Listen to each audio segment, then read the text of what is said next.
There, see? We're recording now. Yeah. I failed to bring up my notes. Where are my notes? Oh, we're in the wrong. See? I got all the settings wrong. I changed everything. There we go. There you did. Now we're better. See? Riveting. I hit record and then you stop talking. What's going on? You're welcome. I didn't think it was my show. I'm just here. You know what? I think I've held down this show long enough. All right. It'd be nice to get a little, share some responsibility here a little bit. I don't think so, Tim. I already had Chris Roberts messaging me, reminding me that he keeps getting recognized as the CJR2 or CWR. Yeah. CJR. Whoa. Yeah. CWR2 from Dollar Dorks. Like people message him out of the blue on Instagram and say, "Hey, are you that guy?" Ah. Yeah. I'm like, "You're welcome." I actually sent him the IT guy from SNL. "You're welcome." If because that's appropriate. And nobody recognizes us. Yeah. Yeah. One day. No. What? That was the heyday, man. Like back when like I was doing YouTube like really early, especially like Game Hunters or Us or early Creepleet channel and stuff like that, and I would go to swaps. And I actually had people coming up saying, "Oh, hey, you're the Creepleet guy. I'm a fan. I watch the show, like whatever." And then now you do podcasts and nobody cares. No. Even though I show my freaking face, no one cares. You got to tease him a little. Oh, well, that's on a different website. Just show your hands. Oh, sorry. That's also on a different website. I show my feet on a different website. I show my butt on a different website. It's all, yeah. I have to shred. I got to, yeah. I got to spread my assets, you know? That's a different website too. Exactly. Yep. Oh boy. So we're talking about VHS tapes. You were showing me your fancy VHS station that you posted on Twitter, but that I actually saw first before Bill gets mad. You're overblown. You're way up here, and you got to be down here a little bit. Sorry. I think your gain's just too high. But I haven't moved it. Well, something's changed. Let me try this. The auto gain on this thing, but how's that? Is that better? Worse? Better? Worse? The same. Oh. Well, I don't know what to do about that. All right, we'll talk about your Twitter thing while I mess with this. Sure. What Twitter thing? I don't remember what you're talking about. Your VHS recording station. Okay, so because I redid my desk, I had to, of course, redo my VHS recording area because the custom desk I was using before with chair built in had a spot behind it where I just stacked up my bins that had my GoPro stuff in it. And on top of that was the VCRs, like 5 VCRs or something. I think it was 6 at one time. But I was thinking because I changed the whole desk around with the standing desk, I really need to get some place to put all those VCRs. And it'd be really nice if it was one of those like old school stereo cabinets where you put all your stereo equipment in because they tend to hold VCRs well. Well, when I started looking it up, I noticed that they're actually quite deep and too deep for the area where they'd be, or most of them were. So after some digging, I found one in Guelph and it was $40 and the guy was responsive. So I was like, sure, I'm going to go to Guelph. And at the same time, I arranged to pick up a piñata for my daughter's birthday from Guelph as well. Because if you're going to drive half an hour to go somewhere, pick up something, you might as well get 2 things. Make it worth it. Yeah. Yeah. I get there and I messaged the guy. I'm like, "Oh, sorry, I forgot to message you 5 minutes before I left or before I got here because that's what he asked me to do." But of course, I was driving in a new area in Guelph, and I'm like, I have no idea what corner I'm taking. Yeah. Crap. So I didn't message until I parked there, and I parked and said I'm here. Waited 5 minutes, messaged him saying I just parked in like this spot on this side of the building, and here's the spot number. No reply. Oh. I waited over 10 minutes. No reply. I waited another 10 minutes, no reply. And then the girl who I was going to pick up the other thing from was about 15 minutes away from there, but still luckily in Guelph. And I went to his place first. So I messaged him and said, I'm going to go pick up something else. Yeah. Be right back. So I did. And then within 5 minutes after that, he messaged me saying, sorry, I was busy, blah, blah, blah, blah. I didn't check my phone. Like, you knew I was coming, whatever. But the exact time, I even arrived 4 minutes early. Like, anyway, it doesn't matter. went and picked up the other thing, came back. He was apologetic. He was nice. He helped me load into the car. So it's a Technics brand like stereo cabinet, but it's not too deep. A lot of them, like I said, are way too deep. This one's like 21 inches or something like that, I think. Or 19, I forget. But anyway, it fits 5 VCRs nicely, right? It's 5 I've gotten here, 2, 4, 5, no, 6 VCRs in there. Wow, jeez. Yeah. So they're not all hooked up to the PC at one time because capture cards are a pain in the butt, but especially if you unplug everything and then plug it all back in, nothing works. Nothing works again. Yeah. Just like my mic, which I haven't unplugged and it still doesn't work. So, but you breathed on it. Yeah, I know. That's a different website too. Heavybreathing.com. Yeah. Wow. So I picked up the cabinet, set it up, and I've got it right here beside me or behind me here, hooked up to my old PC, which is my streaming PC or my son's PC, and a monitor hooked up to that. That's 4x3 monitor because why not? Why not? It's got composite. The old crappy video input. Yeah. Input on the monitor. So okay, so you can hook it directly into it. I can hook it directly to the VCR if I'm troubleshooting problems, which I was doing the other day. So nice. Yeah. It's cool. It's the same one I use for my arcade machine upstairs. Same model of monitor. Oh, okay. Yeah. This is the one that had the scratch in it. Yeah. This one has the scratch. When you turn it on, you don't see it at all. You don't see it. But the one upstairs is in perfect condition, and I got it from a guy I know. So yeah. Yeah. So what are you doing with all these VHS tapes now? I don't know. I've got all the ones that are set aside for the guy that's in Toronto that we're trading tapes back and forth. He's told me he has too many tapes to go through. He's also changing jobs, so he won't be working from home anymore because he was working from home in the office where he does the recording. So he's able to just, switch tapes over and over all day. And he only has one VCR going because he wants crazy high quality. So, and he also takes photos of, like I said, photos of everything. Yeah. Keeps the labels and all the sleeves he folds up and all this stuff. So he actually just did a video on it on his YouTube channel. He did like a behind the scenes thing because I'd mentioned that the other guy that I know in Kitchener that does it, the tape keeper guy, did it behind the scenes, and that's the guy in Toronto was very interested in that and did his own and integrated it into his regular show, which is kind of cool. Cool. Yeah. So he wants them, but he doesn't have room for them right now, and he's not making his way through tapes very well. So, as I was saying and got sidetracked, he's changing jobs for 5 months where he'll be going into an office every day. So he doesn't have time to record tapes as fast as he has been, which is still slow because he wants it high quality. I don't blame him. Slower. It'll be even slower. And I've got a stack of boxes of tapes here, so I don't know what to do, whether I hold on to them for him or get rid of some, or I don't know. I had luck selling the other ones dirt cheap before, so I think I did $10 for 40 tapes, I think was what I ended up doing. So I'm sure someone wants them. Sold 5 boxes of those. So, and those were actually from the guy in Toronto. He had already done them, so he didn't need them back. Yeah. Perfect. Yeah.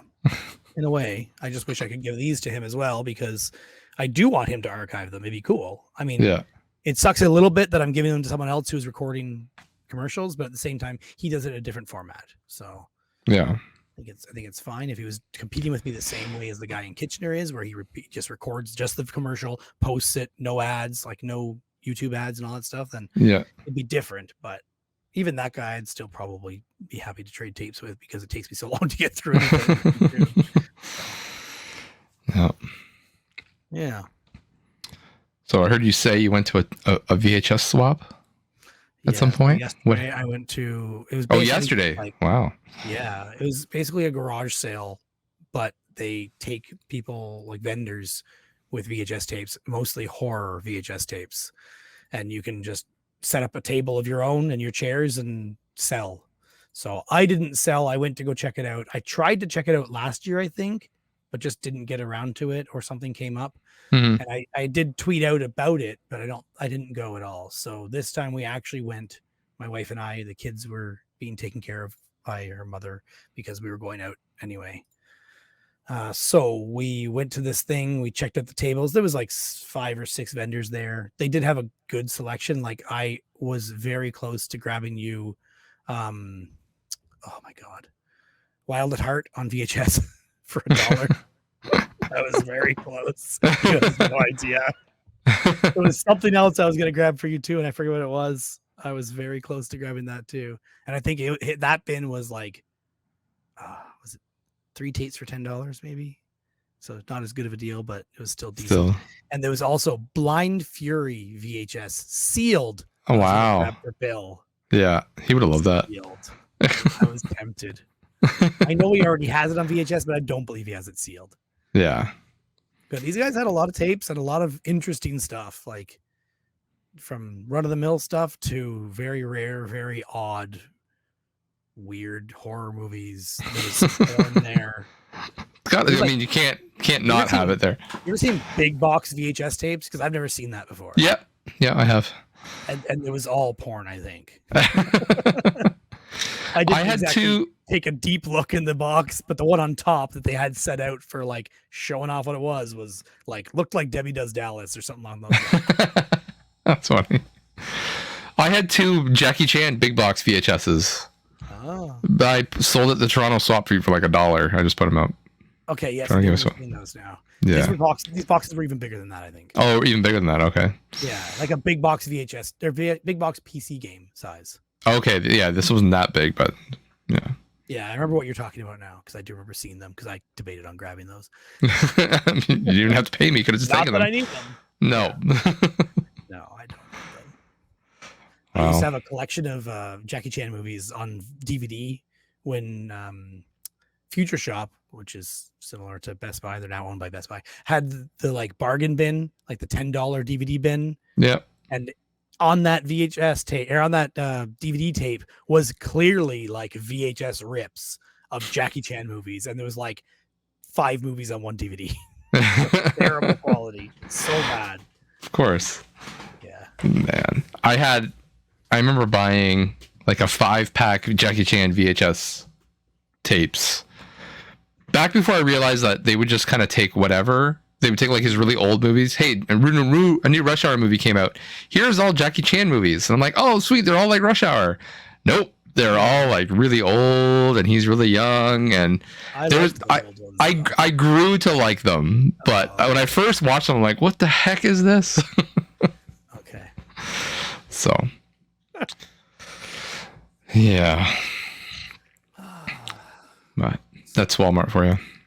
Speaking of swaps, yeah. I went to the Bear Game Exchange. You did. I forgot you did. You didn't go. That's okay. I home and save money because I'm still not working. We'll get there. I mean, you could have still come. I was driving, and you could have just come and hung out. I still have to pay to get in. Well. I'm not going to buy anything either is the other thing. So. Yeah, I'm sure we could have snuck you in the back. It's not. Hey, Hodge.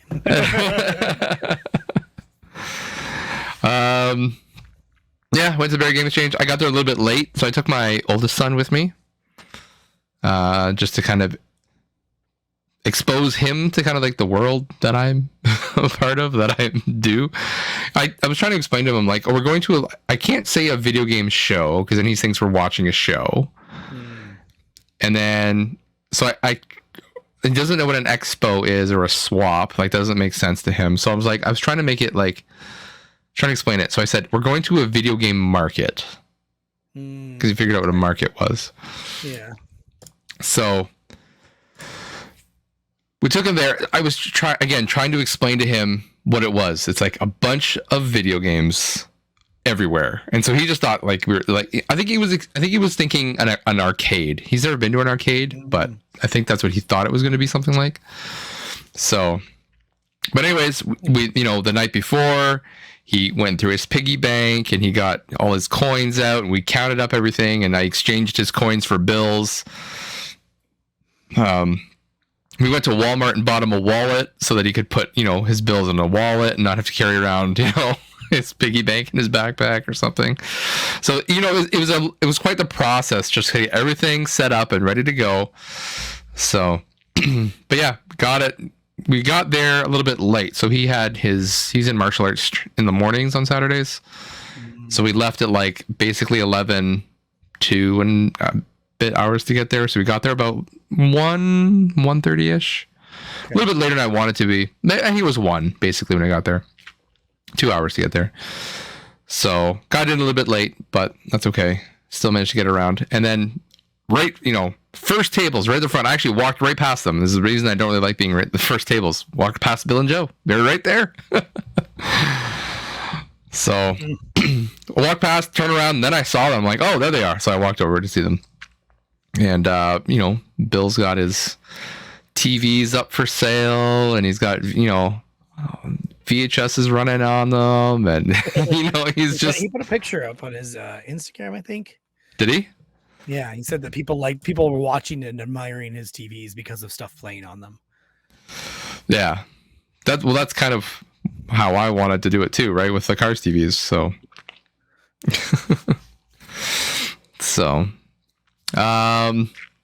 met with them, talked for a little bit, and then proceeded to take my son kind of walking through to kind of show him everything. I didn't really know what I was looking for, but I figured this would be a good spot to kind of do some Wii U hunting. Considering I'm not vending, this is a big thing, is I wasn't selling at this exchange. I just went to be a customer. Years. Okay. I couldn't tell you the last time that I went just to look around. So it was a nice change of pace, to be honest. So I went through and found the first thing I bought was Shantae Half Genie Hero for Wii U. Okay. Which I bought for a pretty decent price considering what it goes for. I bought it for 20 or 30 less than what it goes for, so good deal. And then my son saw, he started seeing pixel art, the perler beads, magnet perler beads. He's like, he was just all into it. He was playing Kirby all the way up to up to Barry. So he saw Kirby perler magnet. So he's like, I want that. Like that's the first thing he pointed to. Got one I made years ago. Well, there you go. Start. With it. I don't know how to sell them, but they're not. I don't know how you make money. Yeah, I don't know how you make money on them. Long time to make. You almost gotta be like you gotta make like a CNC thing where you can just boop, boop, like machine them out kind of thing. But or pick and place where it grabs the bead, the right colored bead, and puts it in. Yeah, like 3D print them and just this color here, here's the grid. Go. Guys will just 3D print it. Get more detail and I guess less work. So. But anyways, that was his first experience of buying something. Was okay. That's what you want. Okay, here you take it to the lady. She tells you how much it was. It was $5. So then he had to get his money out and pay her and get change. This is the whole transaction, and he was just kind of like, okay, this here, that. So it was kind of cute to sit there and just kind of watch him. Yeah, we did it with my son years ago too. Yeah. Because he's older, right? He's older now, yeah. Now he's selling at your table, see? So yeah, he loved it. He still talks about that. Not just because of the experience, but also because he made money and he loves that. Yeah. He had friends over today. My daughter was at a birthday party, was at 2 birthday parties. So my wife said we should just probably have some of his friends over. So some friends came over for a couple hours, basically played Fortnite the whole time with them, me and the 3 boys. Mm-hmm. But on the way up the stairs, my son shows them the Skylanders he has for sale and tries to sell them all. Good for him. He's like, that one's $8. You could have it for $5. Way to go. You pat him on the back. That's my boy. Yeah. The kid was excited, but I'm like, do you have a Skylanders game? He's like, no, they're just really cool. I'm like, all right. So later on, the kid decided his parents probably wouldn't let him buy them. So probably, yeah. So, then I met up, actually while we were buying the magnet, Canadian Retro, Troy, previous guest on this channel. He, came up behind me. He just started talking to me. He was just like, "Oh, hey, there you are," blah blah blah. And I was like, it took me a second to even realize who was talking to me. I think he thought that I saw him earlier, but I didn't. He just so it was really funny. Anyways, so yeah, we walked around. He does a thing where like he's basically already gone around the show floor twice already. He's bought everything that he wants, so now he wants to know what I want. So then he goes around the show looking for me. Exactly. Yeah. Yeah. So I gave him a couple of games, and I couldn't find them anywhere. I checked all the booths, nothing, unless they were hiding somewhere. But yeah, or already sold. Yeah, but even the people I asked, they're like, nope, don't even. Yeah, no.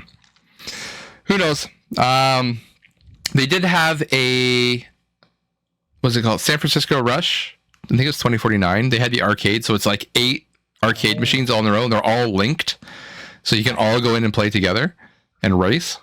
That's awesome. So that was fun for my kiddo to do that. So we did a couple races to start, then we went back out looking, and then right at the end of the show, before they closed down, we went back and raced like 2 or 3 times, like Troy, me, and my son, and 2 other kids. So Troy didn't have his kid or his wife there. No, he was solo. So I've got 2 original Xbox racing wheels in the garage that I want to someday do. 2 TVs, 2 Xboxes. No. Do it. So just bought like little things here and there, nothing too big. But then at the end of the show, near the end of the show, about half an hour left, there was one of the booths that I walked by that had a massive Wii U selection, and it just looked like a father and son team. They're just there selling their stuff. So I went up and I was just like, so hey, like, I'm trying to complete my Wii U set. If I get a big pile here, will you give me a discount? He said, sure. So I went through and just picked some games out of the stack, and a lot of them were pretty fairly priced. But I'm not going to tell you all the games that I got. But there's a heavy hitter in there that I didn't see until the end. So yeah, and it's Funky Barn. That's I already got that one. You sent that one to me a long time ago. So. Okay, I couldn't remember. I knew I got it for somebody, and I couldn't remember who. Yeah. No, I bought it and sold on eBay.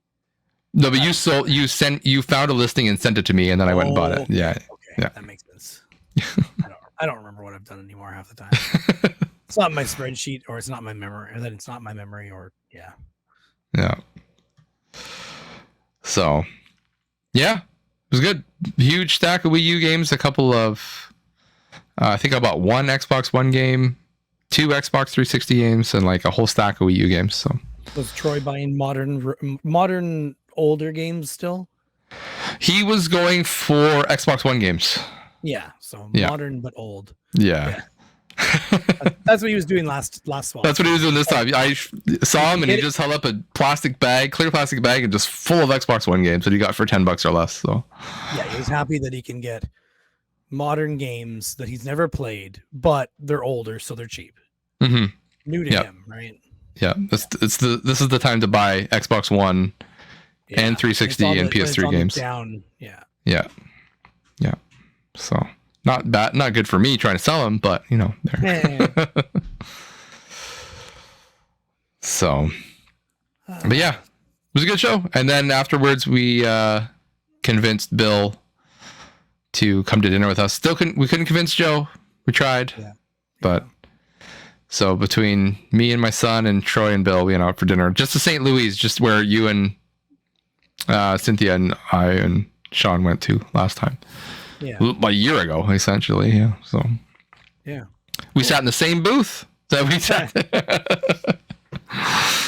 Not a lot changes. Not a lot of changes. That's right. So, but yeah, so I didn't sell at this show because I am planning on selling. I'm not planning. I am selling at the Toronto Game Expo at the end of October 28th.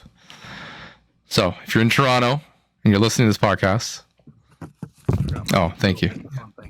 Yeah, I forgot to put it on. I had to remove it because I don't exactly want that on for job interviews. Oh, why not? It might create. One person did immediately say, "You look like you're going to record a podcast," because I had the microphone on the boom arm and the headphones. And you said, "How did you know?" I know. No, I said nothing. I said nothing. I'm what you would call an expert, and I don't want my work and hobby lives colliding. Yeah. So yeah, Bear Game Exchange is good. Come to Toronto Expo the end of October 28th, Queen Elizabeth Theatre in Toronto. Yeah, that'll be fun. Come and buy my I'll be stuff. there helping you. You will be there helping me. I've signed on for life to help you sell my things. No, not your things anymore. Yeah. It's look familiar to me. So I still have some crap here too, but I got what am I supposed to say? I got Troy. Troy's probably going to come help at the show as well. Okay.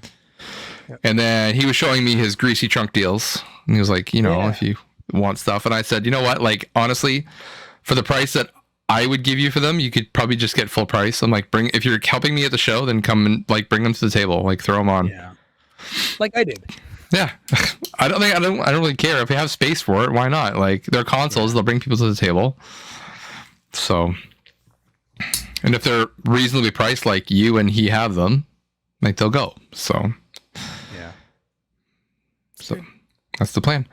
I did hear or see on the Toronto Game Expo page that Adam Koralik is coming to the Toronto Game Exchange. Expo, yeah. Keep saying Toronto Game Exchange, but it's Toronto Game Expo. Yes.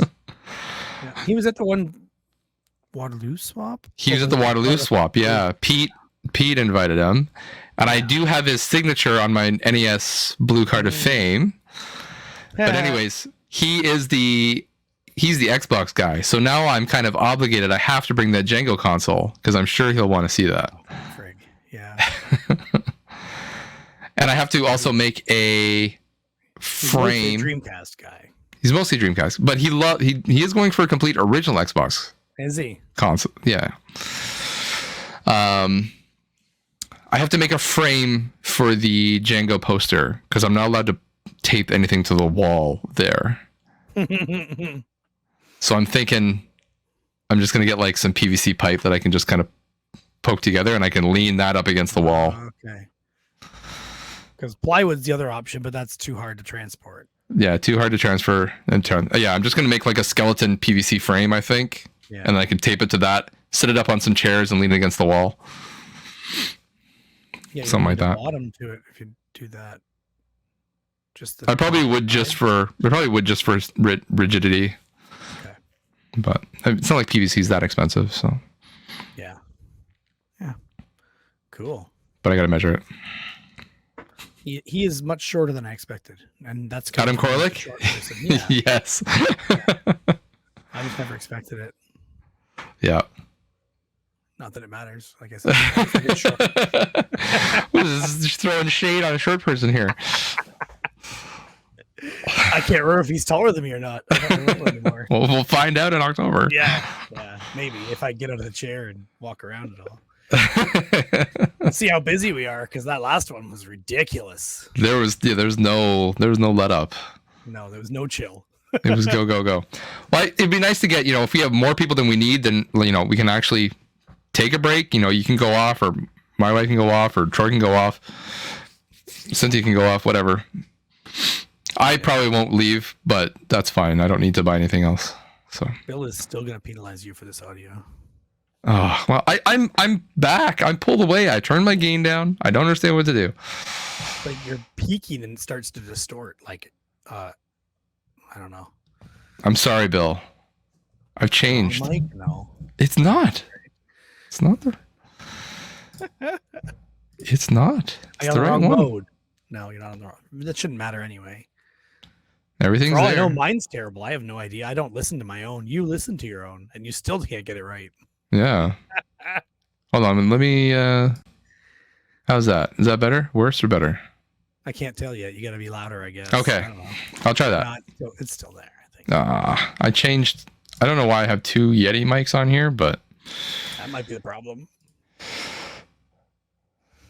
How about that? Is that better? Seems the same, I think, but. Oh well, we'll see. I'll be a little louder. I'll get there. I'm sure I'll get louder at some point. Anyway, yeah. Well, we'll see. We'll see. Well, I got a list of things that happened to me, so you jump in here. How's the job hunt going? Well, how's the job hunt? Meh. Last we talked, we were waiting for a job offer. What happened with that? I received the job offer, and they lowballed me. Ooh. I think they were planning on this the whole time. Because when I was first talking to them, the very first call with the guy, I told him what I was expecting to make. And he said, "Oh, that might be difficult. We have software developers that make around that. And it might just be hard to get that." But then he never mentioned it again. He told me the salary range they expected. I was basically at the very top of the range. Yeah. And I'm worth it. I know I'm worth it. I know my capabilities are worth it. And other jobs that I've seen verify that. So anyway, they came in at like 20% under that. Ooh. And with worse benefits than I was receiving before. Yeah. And he came into it. They also offered it in a weird way. Like they said, "Oh, we'll give you a job description and an offer letter on whatever the Thursday." Didn't come. The Friday didn't come. Then the Tuesday, because it was a holiday Monday, he had called me and said it was going to come on the Tuesday. And when he sent it, there was no job description. It was just a title, which was like product verification and customer support. So very generic title that doesn't really describe what I'd be doing. It's like describes like, I don't know, 30% of what I'd be doing. So anyway, doesn't matter. It's that I came back to him after he gave me that. And I said, as we discussed the first time, this is what I was expecting to be making, which is what I was making in my last role. I'm not asking for anything higher, just wanted to be at the same.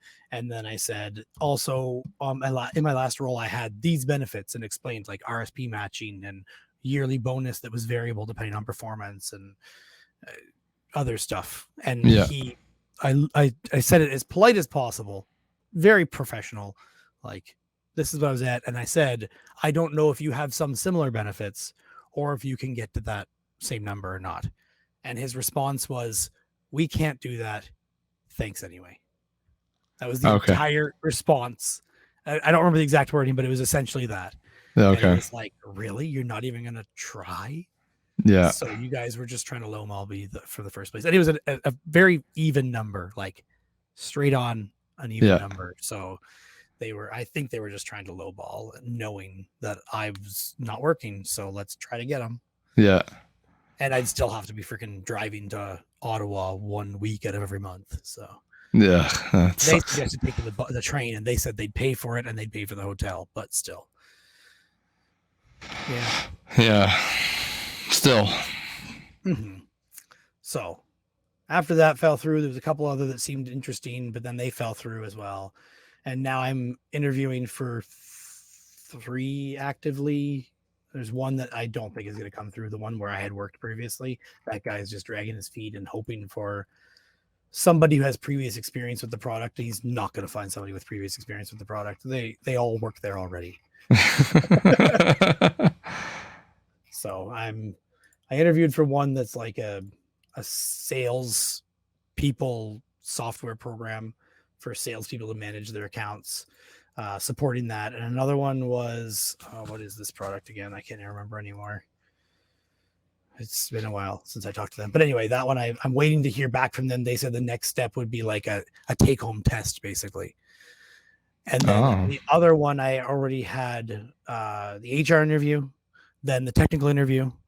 And then they said the next step would be a take-home test. And at the end of the technical interview, I mentioned the take-home test to the guy who's a team lead and that I was interviewing with. And I'd be basically becoming his partner, his other team lead, and helping him manage the team. And at the end of the call, I said, like, so the next step is a take-home test thing, or whatever you want to call it. And he said, yeah, that's right. If we decide to proceed, that will be the next step. And just the way he was talking, and also the way a couple of the questions went that were very development focused, I was just like, no, he's not going to call me back. He has no interest at all. This is not going anywhere. Yeah. He was polite and he was good and he was very nerdy, which I can relate to. But he just didn't sound like he was interested anymore. And the questioning still went through. Like he sounded like he answered. He went through the whole thing. Yeah. Yeah. We went through the whole thing. At the very beginning, he said, this is booked for an hour, but usually I only have 45 minutes worth of material. So it's probably only going to take 45 minutes. It was exactly 49 minutes when he said, like, do you have anything else? Or we, basically done. And I already asked the questions I had. So I figured he was giving up on me, but the next day I got an email from the HR person saying we're proceeding to the next step and here's your take home test. So I'm now working on that. And I did it that night, but I want to still tweak it a bit.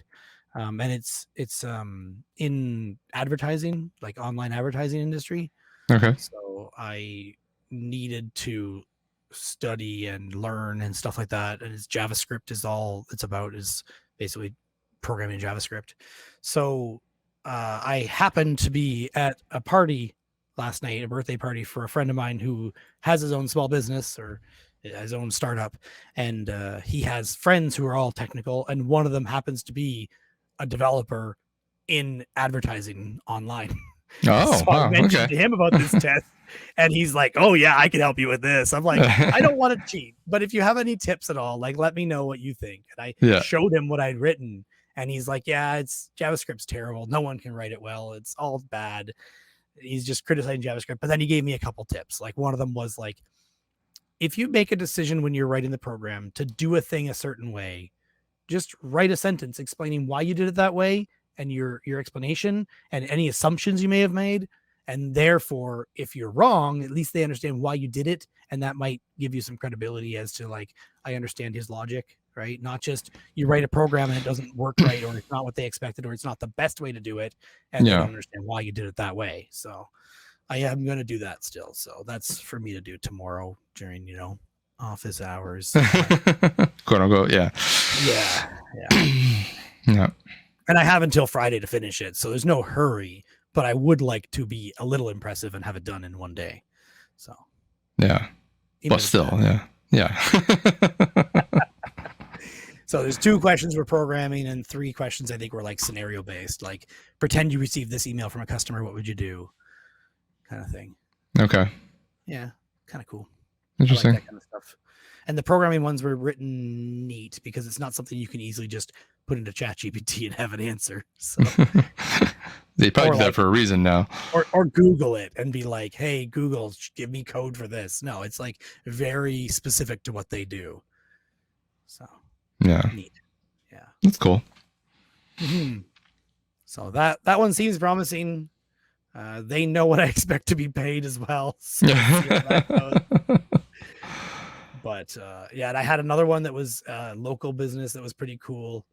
They were like, they make traffic cameras that watch traffic and intelligently map the paths of traffic and predict accidents and help with traffic flow. And the company also does, they have like GPS for controlling traffic lights for fire trucks and police and stuff like that. Okay. Yeah. And city buses as well. And it was just not the right role. When I got talking to the guy, he was excited to talk to me and I impressed him, but as soon as we came to pay, he's just like, "Oh, we're only budgeted for this much for the role. It's a very introductory, like, junior role, not a senior role." I'm like, "Okay, well, keep me in mind." He's like, "Oh, absolutely," and he added me to LinkedIn right away. So he seems like he's actually interested in getting me there, but we'll see. Yeah, we'll see. Yes, as long as I get a job before my severance is done. That'd be ideal. I don't want to go to unemployment. I have not needed unemployment in 20 years. I don't really want to have to.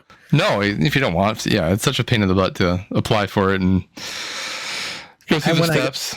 When I got laid off, I applied for it because I didn't know how it worked with severance. I wasn't sure if they consider that or not. And my wife's like, just go for it. What are they going to do? Say no?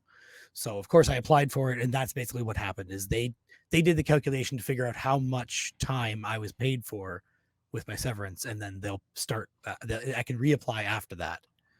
But at least that also gave me the date that they believe I can reapply. Yeah. Mm-hmm. Yeah, job search. Did I give stats at all at what I've done? Because did I give how many jobs I applied to or not? You did last, but there's probably more since then. Yeah, I don't remember what it was last time. I don't remember exactly, but maybe like 80 or something. It was a lot. It was impressive. So it's 180 now. Oh. And I started writing custom cover letters as well.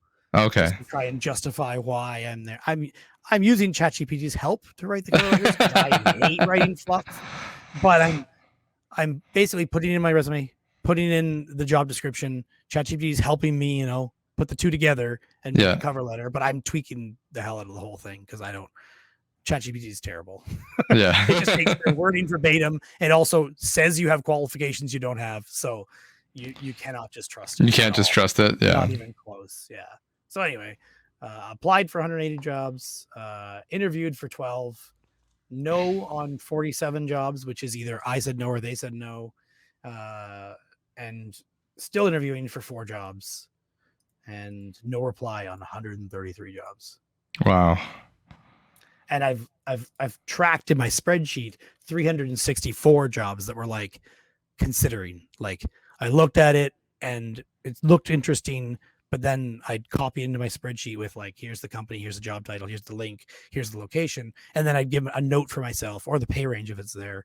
And I give them a note for myself as to why this may not be a good fit, and basically talk myself out of some of them, because it's like, I don't want to be an account manager. I want to stay technical. So I'll just write that in there. Like, it looks like they really want a lot of account management experience, or they really want 12 years experience in project management skills and stuff like that. So like, or even the shift would be 7 a.m. till 3 p.m. Pacific time.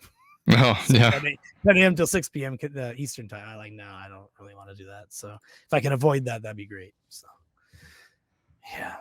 So there's 364 jobs in that list of like, maybe I'll take this, I'll apply to this. No, never mind. I won't. So Dang. Yeah. includes all the ones I did and didn't. And Jeez. some of them I applied to twice.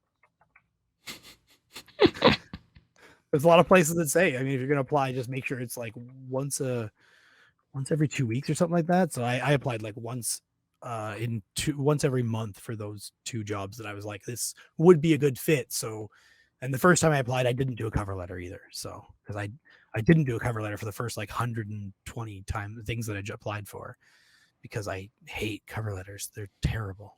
Yeah. But I think now that their place is to let the HR person, who is maybe non-technical or doesn't know that role specifically, see where you fit in and where your previous experience on your resume can make you work in that job well. Yeah. So that's basically what I'm using it for. Yeah. Just to brag. I hate it. That's all it is. Yeah. Yeah.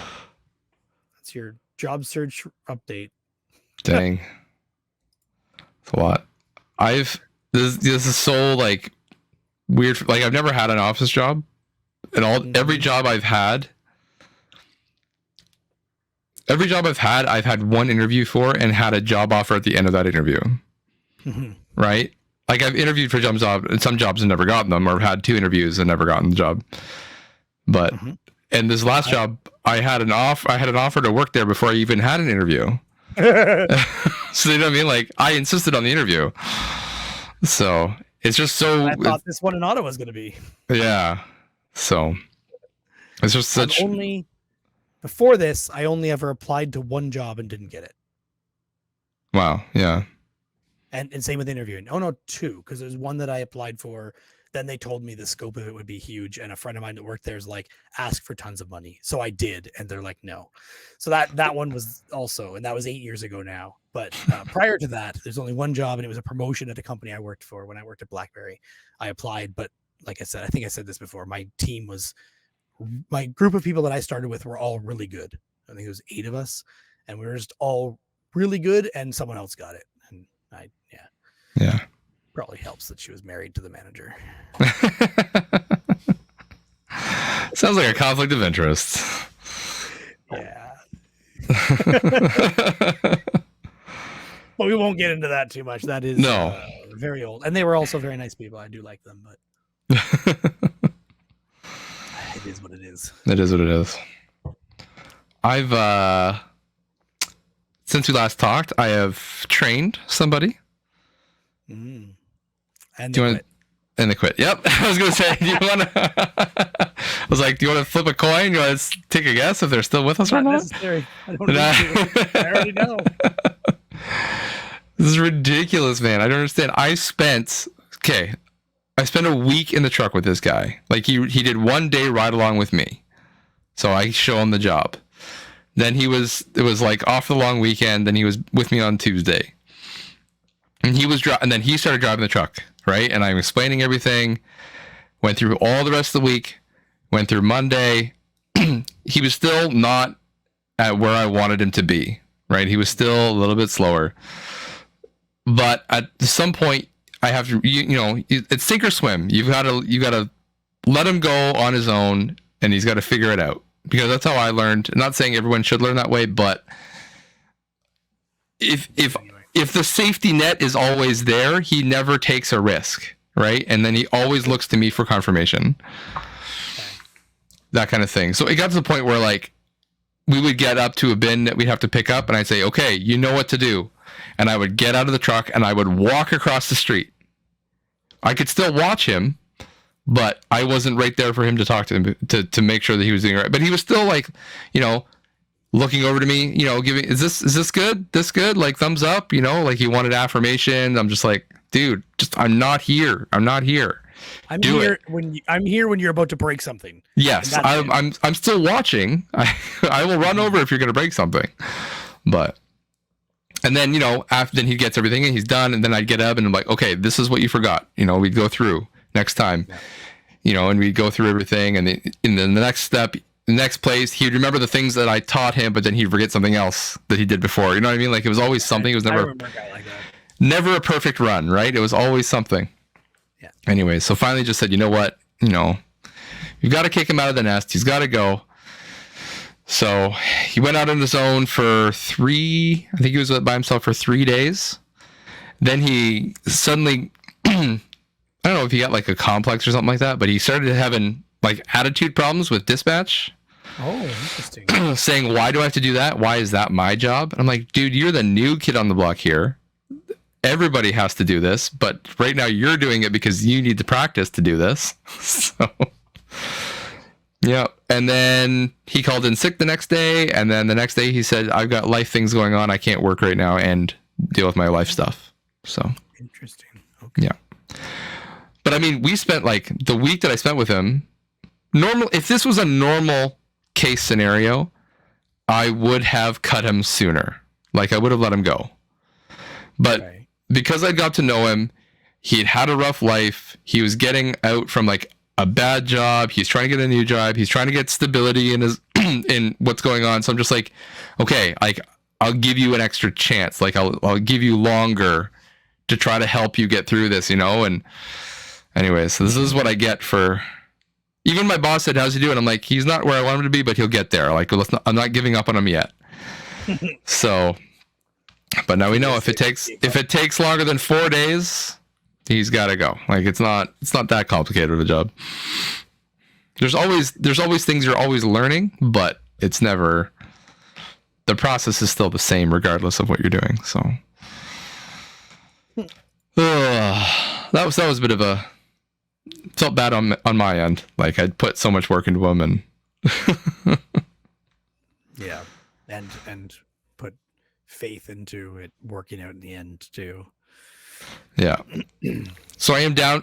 So with him leaving, I'm down to now a 25% success rate. I was at 50%, but now I'm at 25. I think the problem is you. Clearly. You guys should obviously just hire my dad because he wants a job and can't find one doing a driving thing. Tell him to come on over. Far away for him. He doesn't want to drive an hour and a half each way to work. He's done it before. He used to work here at my uncle's sharpening shop. It probably paid better than what we're paying. Although I'm not sure about that. Don't know for sure. It was a long time ago. At the time, he had a 1989 Toyota Corolla. No. What was it? Anyway, it doesn't matter. Toyota, whatever the heck car. Probably was a Corolla. It was an 89 and it was fairly new at the time. So, yeah. Not new. We never had new, but new enough. New enough, yeah. Yeah. So that gives you an idea of when it was. I'm guessing it was like 94, 95 if I had to wager. Wow, jeez. And he would stay down here with my aunt and uncle and then go to work for my other aunt and uncle. And And then Hey, you do what you got to do. come home on weekends only. Yeah. Yeah. Yeah, you do what you got to do, man. But like back in the day when you didn't have a lot of options. Yeah. Yep. So, But I think he'd be able to do your job because he's well practiced in driving. mhm. Yeah. He's done. If he did, you said he did Sunbelt rentals or whatever. That's all tilt and load stuff. That's basically what we're doing. So, and big equipment. Yeah. yeah, yeah. Yep. Unfortunately, not a convenient location. So I'm sure there's a bin company up there he could find a job with. It's not. I don't even know. I've never actually seen one up there. There's got to be something up there. Has to be. Probably is, but well, I have told you about my car problems, didn't I? You said the head gasket was going or gone. Yeah, on both sides of the motor because it's a boxer motor, so it has two head gaskets.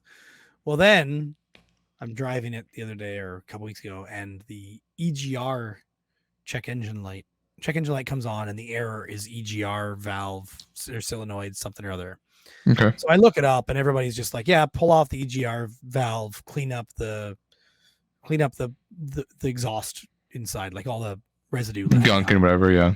Yeah. So I did that, took it off, cleaned it up, pulled off the actual electrical solenoid to keep it safe, and then soaked the other thing in penetrating oil and scrubbed and penetrating oil and over and over again with penetrating oil and got it cleaner, but it never seemed like it was actually hard to open that valve. So I just kind of put it back together, and then I was like, well, the video I was watching, the girl said to torque it. I should probably torque it. Oh. So I get out my torque wrench. Oh. Set it to the 19 foot-pounds that I swear she said I should go back and check. Oh. And it just keeps going. I'm like, that's really weird. I went hand tight, and I think that was already more than 19. So I probably should have just undone it and redid it with the torque wrench. But instead, I went over to my neighbor's house and said, "Can I borrow your torque wrench? This doesn't seem to be working. Maybe I've never used it this low of a number before. I've only ever used it on wheels. Mm-hmm. So can I try yours?" So I grab his. His is a fancier brand. I try it out, and the exact same thing. So I'm like, all right, maybe it's just me. Maybe I'm just wrong. I'll just keep going. I was only able to get like a eighth of a turn out of it every time because of the area I had to work in. Yeah. And the length of the torque wrench. So I'm like, maybe this is just deceiving me and whatever. And then click. Oh, there it goes. Yeah, that wasn't the torque wrench letting me know that it was at the max pressure. That was the bolt shearing. The bolt snapping. Yep. Uh-huh. So that ruined my day. Oh man. And I didn't drive my car for 2 weeks. Talked to my brother-in-law because he's a mechanic. Just said, you might help me get the bolt out. I could do it. I have the bolt extractor kit and I can drill it out, but my drill bits are probably all worn, and I it's terrible because it's got to get in the back of the air intake. I don't want to do this. So he said he could help me, no problem. Just bring it over. So we figured out a time to do it, and that was this Saturday morning. And I took it over, and luckily, once he pulled the other bolt off, first of all, you could see that the bolt was stretched, the one that was still in there holding. There's only 2 bolts holding it, and it was stretched, and the threads were actually stretched. Wow. See them stretched. So he took that off, and luckily, it had broken off outside of the head of the air intake. So he's able to just put a pair of vice grips on it and pull it out, no problem. Oh, that's easy then. But geez, that could have been way worse. Yes. That's all right. The story only gets better. Okay. All right. So he fixes it, puts it back together. There's more to the story about what happened, but I'll get back to it. I drive away, and the check engine light's still on because I never even fixed the EGR. You didn't clear it, or I cleared it. Oh, you cleared it. Okay. When I fixed it the first time, and then I started it when it was running and the bolt was sheared, and I thought maybe it would take some time to drive it to make it retrigger. So on the way to his house, when I was limping it broken, it came on again. So obviously there's still a problem, but he said it's chances are they did replace that for me before, because he also is my mechanic. He works with the mechanic that I take my car to, and he'll look at see if it's still under warranty tomorrow, and maybe the part is under warranty and they can just get me a replacement, and that'd be great. And there's a date stamp on it, but it looks like a date stamp of 2019. So I'm betting I had it replaced in 2019, and maybe it's just defective now. So let's hope that's it. But at the same time, when I was talking to him about that, it was at my wife's wedding, or my wife's birthday, which was here at my house. And I was talking to him about my problem, and he brought up that they have this scan tool, which is basically just a Windows tablet, but a ruggedized tablet made by Snap-on, that the power cord's not working on. And I'm like, okay, well, I can fix that. I've fixed those problems before, but I may not have the exact connector, but I can just put a wire lead on it if I have to. Let's see what you send me the part, the model number, and we'll look it up and let's figure it out. And I said, why not? I fix that while you're fixing my car. So that's what we did while he was fixing my car.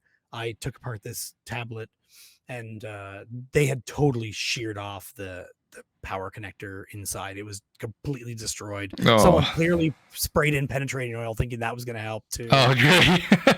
Great. Yeah, that penetrating oil electronics are a great mix. Yeah, it's great. So it wasn't terrible. I cleaned it up and I soldered in a wire. I left lots of extra wire in there and tied a knot on it, and we siliconed the connection, and we siliconed the where it's sticking out, and I made sure everything worked good while we were there, put it all back together. This tablet's seen so much damage over the years, but it's Snap-on. So it's like a $3,500 tablet. Yeah. It has a kickstand, but the kickstand plastic is all broken on where it goes in. And so you offered a 3D printed replacement and no, I did actually 3D print the one owner of the place a bracket for his windows of his rental house. Did I talk about that before or not? No. Oh, okay. Well, I was in there a couple months ago and did that. He just handed me this part and said, hey, you have a 3D printer. Can you make a replacement of this? I'm like, well, it's going to take me some time, but yes, I can. So I took that and measured every dimension and 3D printed one and gave it to him. And it's been like 2 months now, and he still hasn't installed it in his rental property. I want to know if it works because he says he needs more of them if it does. Yeah. Anyway, so I fixed the tablet. It's good. They talked about possibly paying me for fixing that, so we'll see. But I'd also just love it if they'd just, fix my head gasket problem. maybe just cheap. I don't know. Just take it off my head gasket bill, please. Yeah, possibly. Yeah. They should have you on a retainer. They should, yeah. Or I should have them on a retainer because apparently I like to spend lots of money there. When I had my BMW, it was expensive as anything. Yeah. And Subarus aren't that much better, so. Yeah, that's fair. Now I only buy Toyotas, apparently. Only? You've only bought one. Yeah, I've only bought one, but from now on, it'll probably be Toyotas. I mean, up until the Toyota has problems. Yeah, and then you'll be like, oh, now I only buy Hondas. Maybe. Maybe. We're going to Volkswagen after that. No. Don't do that. Don't do that. Don't do that. Don't do that. You get a Volkswagen, it could be good or it could be terrible. You never know. You never know.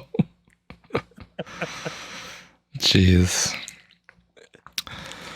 Well, if your car breaks down and you need a replacement, just come and take my mini bike. Oh. Like an offer to sell me your car. Well, hopefully I'll get a job that lets me work from home and I won't need a car. That too. I did see a YouTube video the other day and they're like, smart cars are super cheap now. You get them for like $2,000.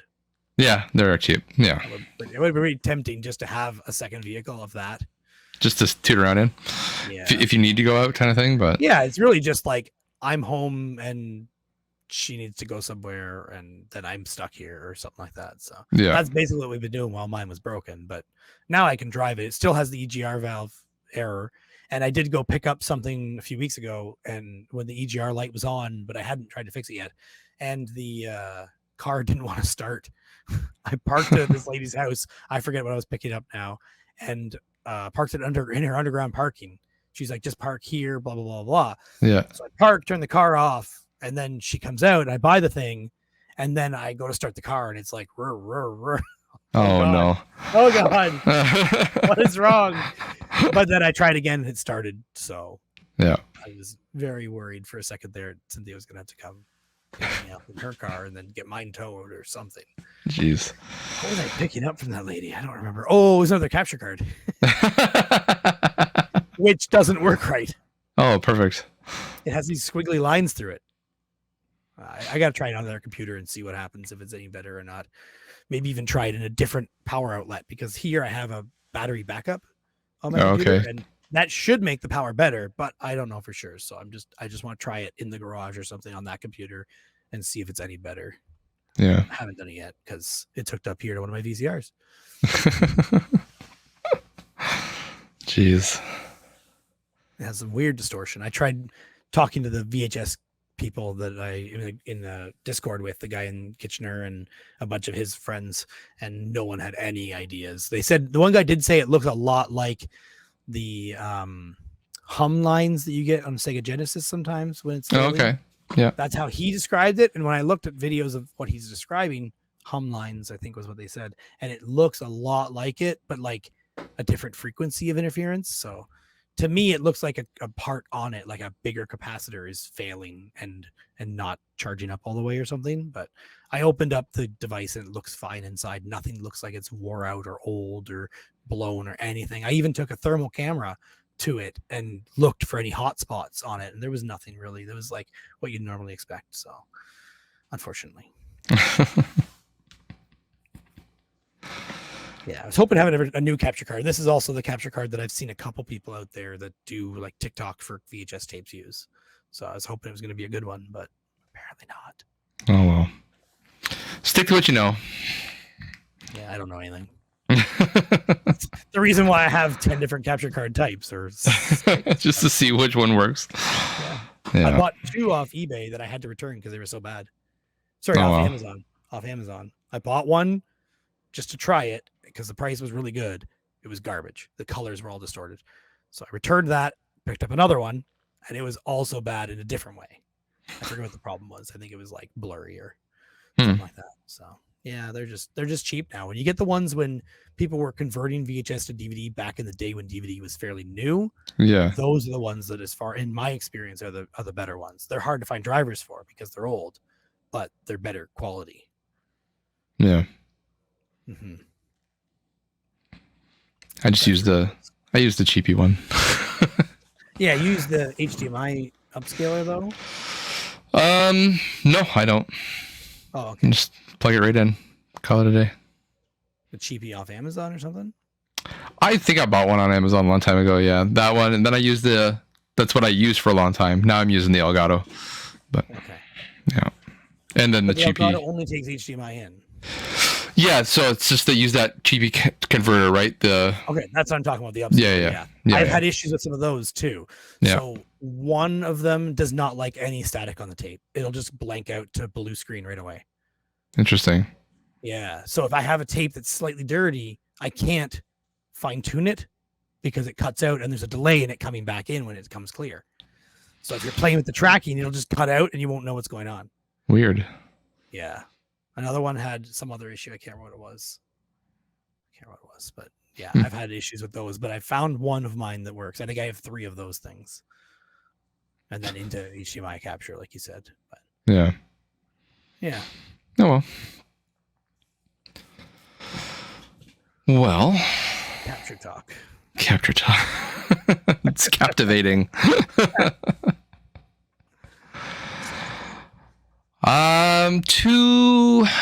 Two weekends ago, my wife has a new job. I'm sure you know. She just passed her 3 months probation.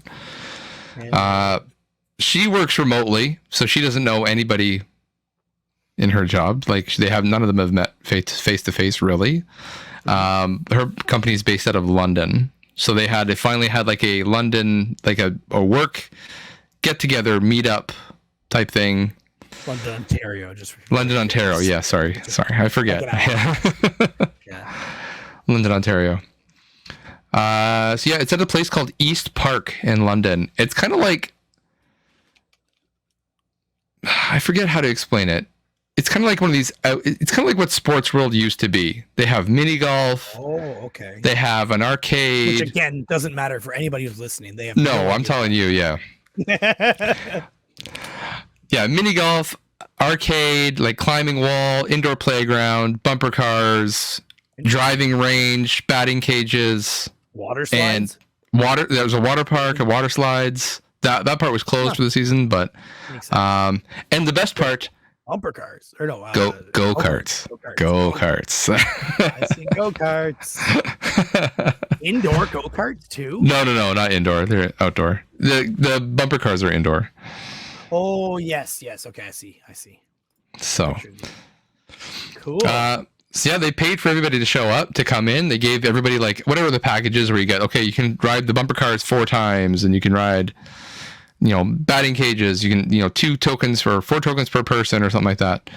So I'm like, well, and this is like my kids also get 4 tokens. So I'm like, well, they're not going to use them, so I get those tokens. So I got to go to the batting cage for like 20 times. We each USA arcade machine. There you go.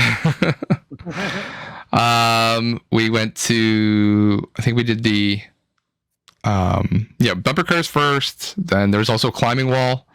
I did the climbing wall twice with my youngest son.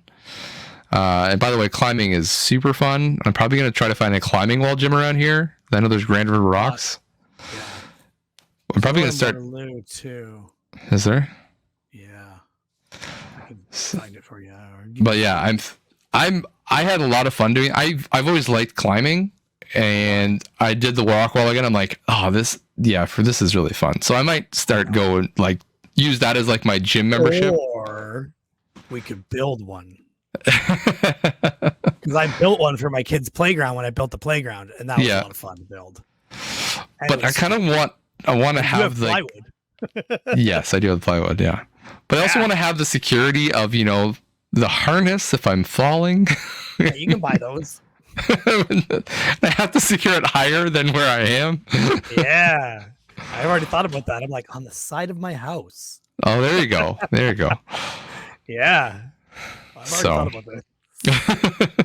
It's been in the works in my head for like the last 5 years. Oh man, you should do it. I miss rock climbing. I've always liked climbing. I've always been a climber. I used to climb trees all the time. Me too. Yeah. I've done rock climbing. Like in school, we did like rope climbing and all that stuff. And I don't remember where I even did rock climbing the first time, but it was great. And I would like to do it again. And then it's even worse when I see Caleb J. Ross and Pam doing rock climbing. Have you seen them? No, I didn't see that. No. Oh my God. Caleb's like crazy now. Is he? So is Pam, but they're doing like upside down, like inverted wall, like literally like just climbing across the top of a wall, basically. Wow. Yeah. I gotta step up my game. Yeah. So, anyways, I'm probably gonna go join a gym and start rock climbing. You let me know which one, and then hopefully I get a job that pays a gym membership. Yeah. Here we go. So, let's do that. You know Lodge Street. Yeah. In Waterloo. I think I delivered a bin to that one actually. Yeah. Oh, that is Grand River Rocks. Grand River Rocks. Yeah. Okay. I was thinking it was a different name because there was another one that was near Go Bananas. That's also Grand River. That's also Grand River Rocks. Yeah. Yeah. But the Lodge place would be pretty close for you and I. Yeah, it's like down the street. So, so then everybody gets to ride the bumper cars once. So, and they had doubles. So obviously my kids can't drive. Mm-hmm. So you can tell the kids that work there, they're high school students. They don't give a crap about anything. They're like, yeah, sure, whatever. So like they let me take the kids and didn't charge. I don't think they're supposed to charge. If they did, they didn't. Oh, interesting. They're just like, whatever. It counts as one ticket for both of you to go. So I'm like, great. That wasn't the case when we went to the carnivals, the ones that set up in the parking lots. Yeah. They take for both. Yeah. So these guys are just like, whatever, just once. Here you go. So it was me and my oldest, and my wife took my youngest, and then we went around the course. But the track is a little rough. It's definitely well worn. The carts are worn. Anyways, I was flying around this track. I don't know if I got the good cart or whatever, but I was past people left and right. Like, no. And my oldest was just laughing his butt off. He was having so much fun. Yeah. Anyways, we get off the go-karts. I'm like, oh, let's go again. And my wife's like, no, like that cart beat her up. Like when you're taking the corner, she's like, I can't do that again. She could, but she didn't really want to. So anyways, we went off and did something else first. Had some dinner. They provided for us. Anyways, then we came back and I was like, okay, she doesn't want to take one. So I'm like, okay, I will take my youngest for a trip. We had 2 more tickets, basically. I'll take my youngest around, and then I will jump out, run and get my oldest, and then I'll come back, and then we'll take my oldest again.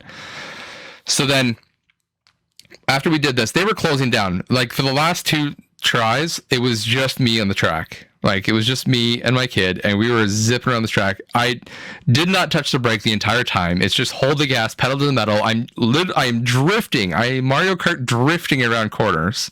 That's not an exaggeration. It was hilarious. But while you're drifting, it's not a smooth drift because the tires are so worn. As you're drifting, you're like bouncing, you're skidding and hopping across the pavement. Yeah. So after doing this 2 times more in a row, and I think you get like 10 minutes, so it's another 20 minutes of just like getting the crap beat out of you. Anyways, when we got out, I was so sore.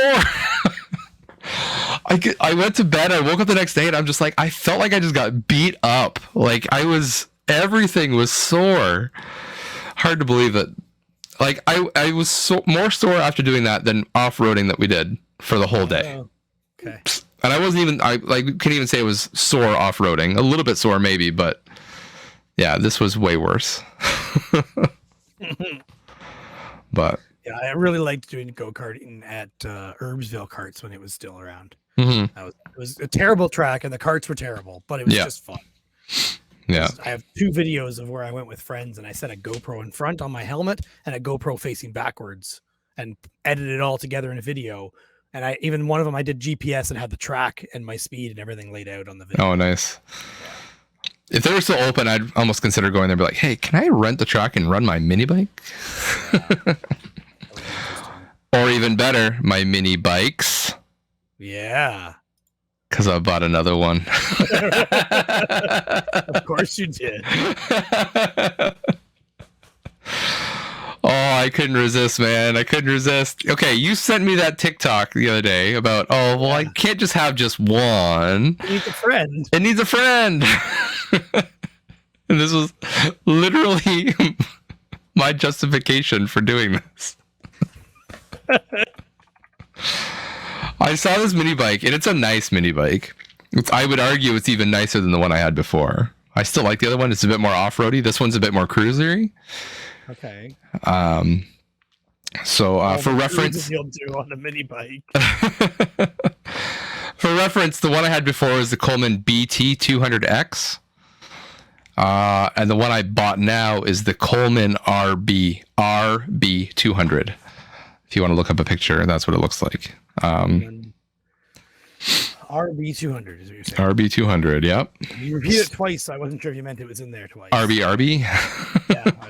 RB. Yeah, RB 200.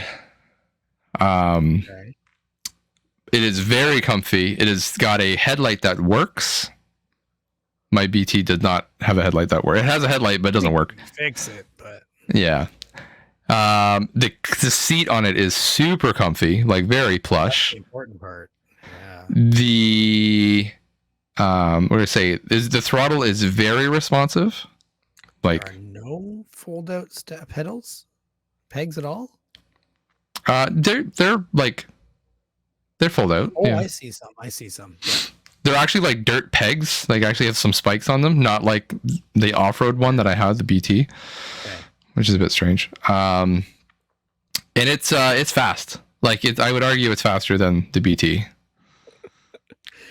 But because I still like the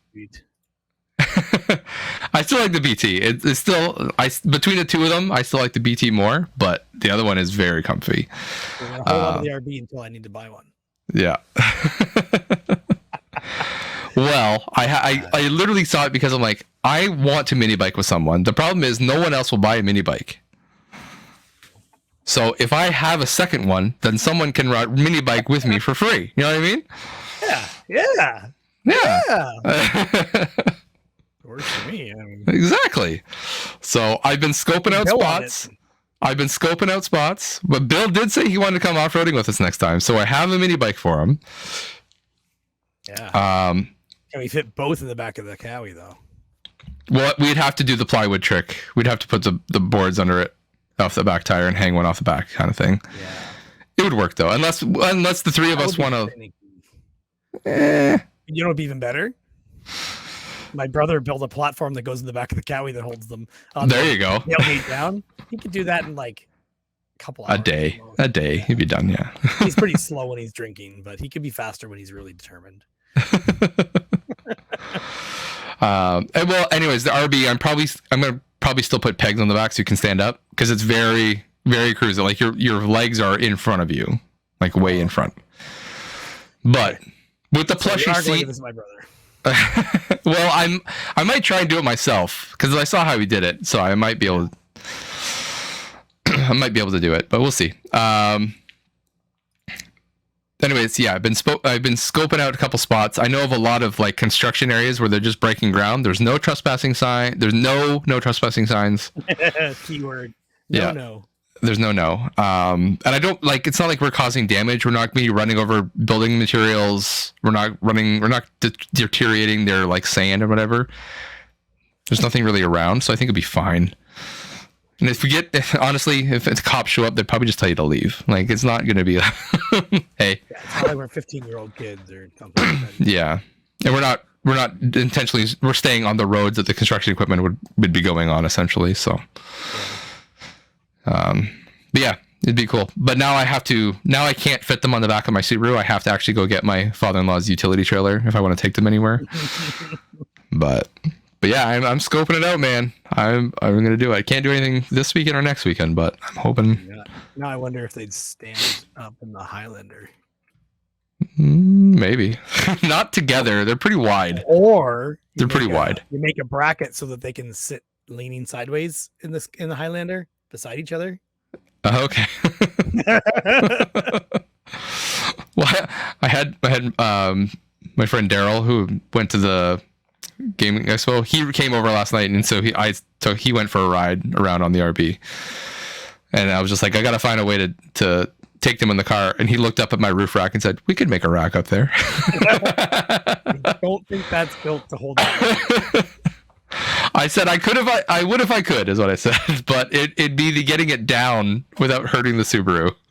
See a cool bracket for that for bicycles. Actually, they have like this bracket that you just drive the bike onto this platform, and then it's on like a Z-shaped like bracket that lifts it up and onto the roof. Okay, pretty freaking cool. That's probably $1,000. Yeah, that's for bicycles, not for mini bikes. Yeah, not for the weight. Yeah, so a lot more weight. And also, I don't think you should put that much weight on your roof. Probably not. No. Not good. Not at all. No. So, anyways, it's been fun. I actually got my wife to ride one with me.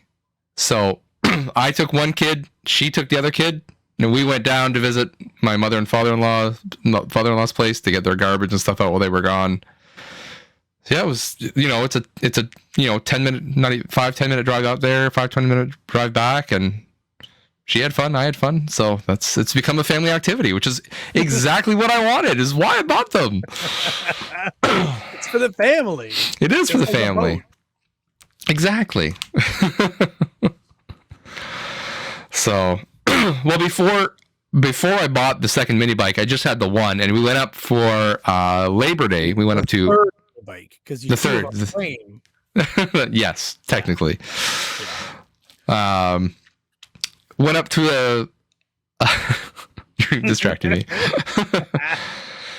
We went up to a family friend's house. It's a family, my wife's aunt and uncle's place. They have a house that was given to them that they rent out. But they're out in the country, up by basically where your parents were. Remember I said that I'm going to be up in Markdale. That's basically where we were, right? Markdale's like right around where I went driving the off-road trip the first time, I think. Yeah, and we went through Markdale to get gas. Yes, yeah. With you and I together, so yep. It was up that way. A better place to live because that's right by all those trails. Yeah. So, anyways, my wife's uncle has like tractors on the property and trailers and stuff like that, and it's a nice property, and it's quite a big, several acres, and he's cut tractor trails through the bush. Mostly so that when kids come over, he can hook up a trailer to the tractor and take them on a tractor ride through the bush, that kind of thing. So that's basically what it's for. Last time I saw him, he was like, oh, no, hey, Nick, when you come up, bring the mini bike and you can take the mini bike on the trails. And I was like, heck yeah, I'm going to do that. So took the mini bike up, had a blast. I taught my niece and nephew how to ride. My nephew, he's only 8, so he's a little bit nervous of it. He wasn't very confident on it. But my niece, who is 10, like just hopped on it. I took her for one spin and then she's like, can I do this? And I said, are you comfortable doing this? I think so. I said, okay, this is the gas, this is the brake. If you crash, it's okay. As long as you're okay. And I said, here's the kill switch. If you crash, hit the kill switch, turn the bike off. And then I'll come get me or pick the bike up, whatever.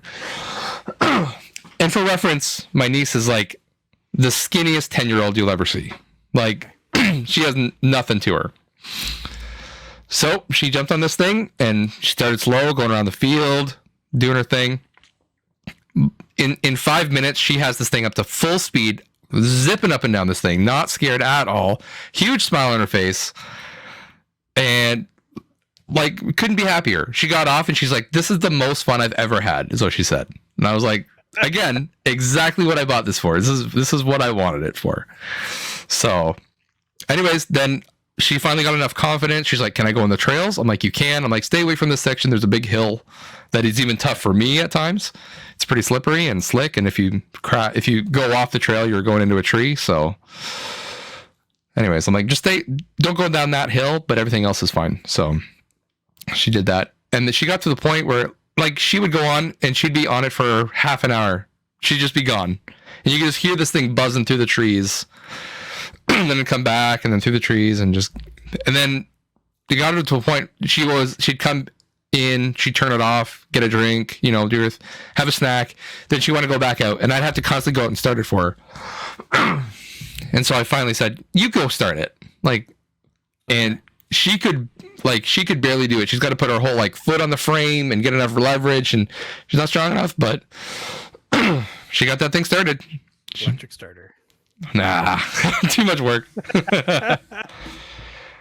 So, but yeah, she finally figured out how to start it by herself. So I didn't even have to be there. She can just get on it and run it and away we go. So we're going up that way again for Thanksgiving. So now I've got 2 mini bikes. Going to take 2 up there. So she can ride one, I can ride one, and we can go on together. And there's actually a little waterfall if you drive down the road a little ways.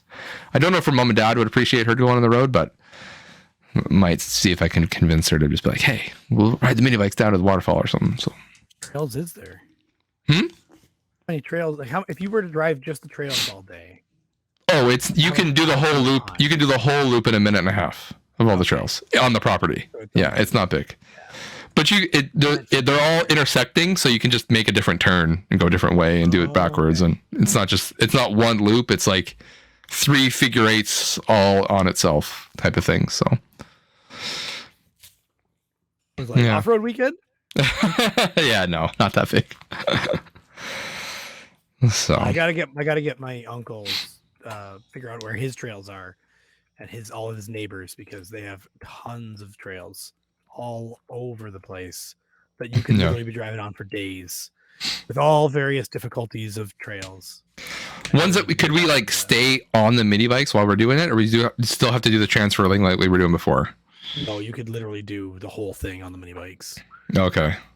It's like from farm to farm, basically. Okay. Farm to farm to farm to farm to farm, covering all of the area that they live in.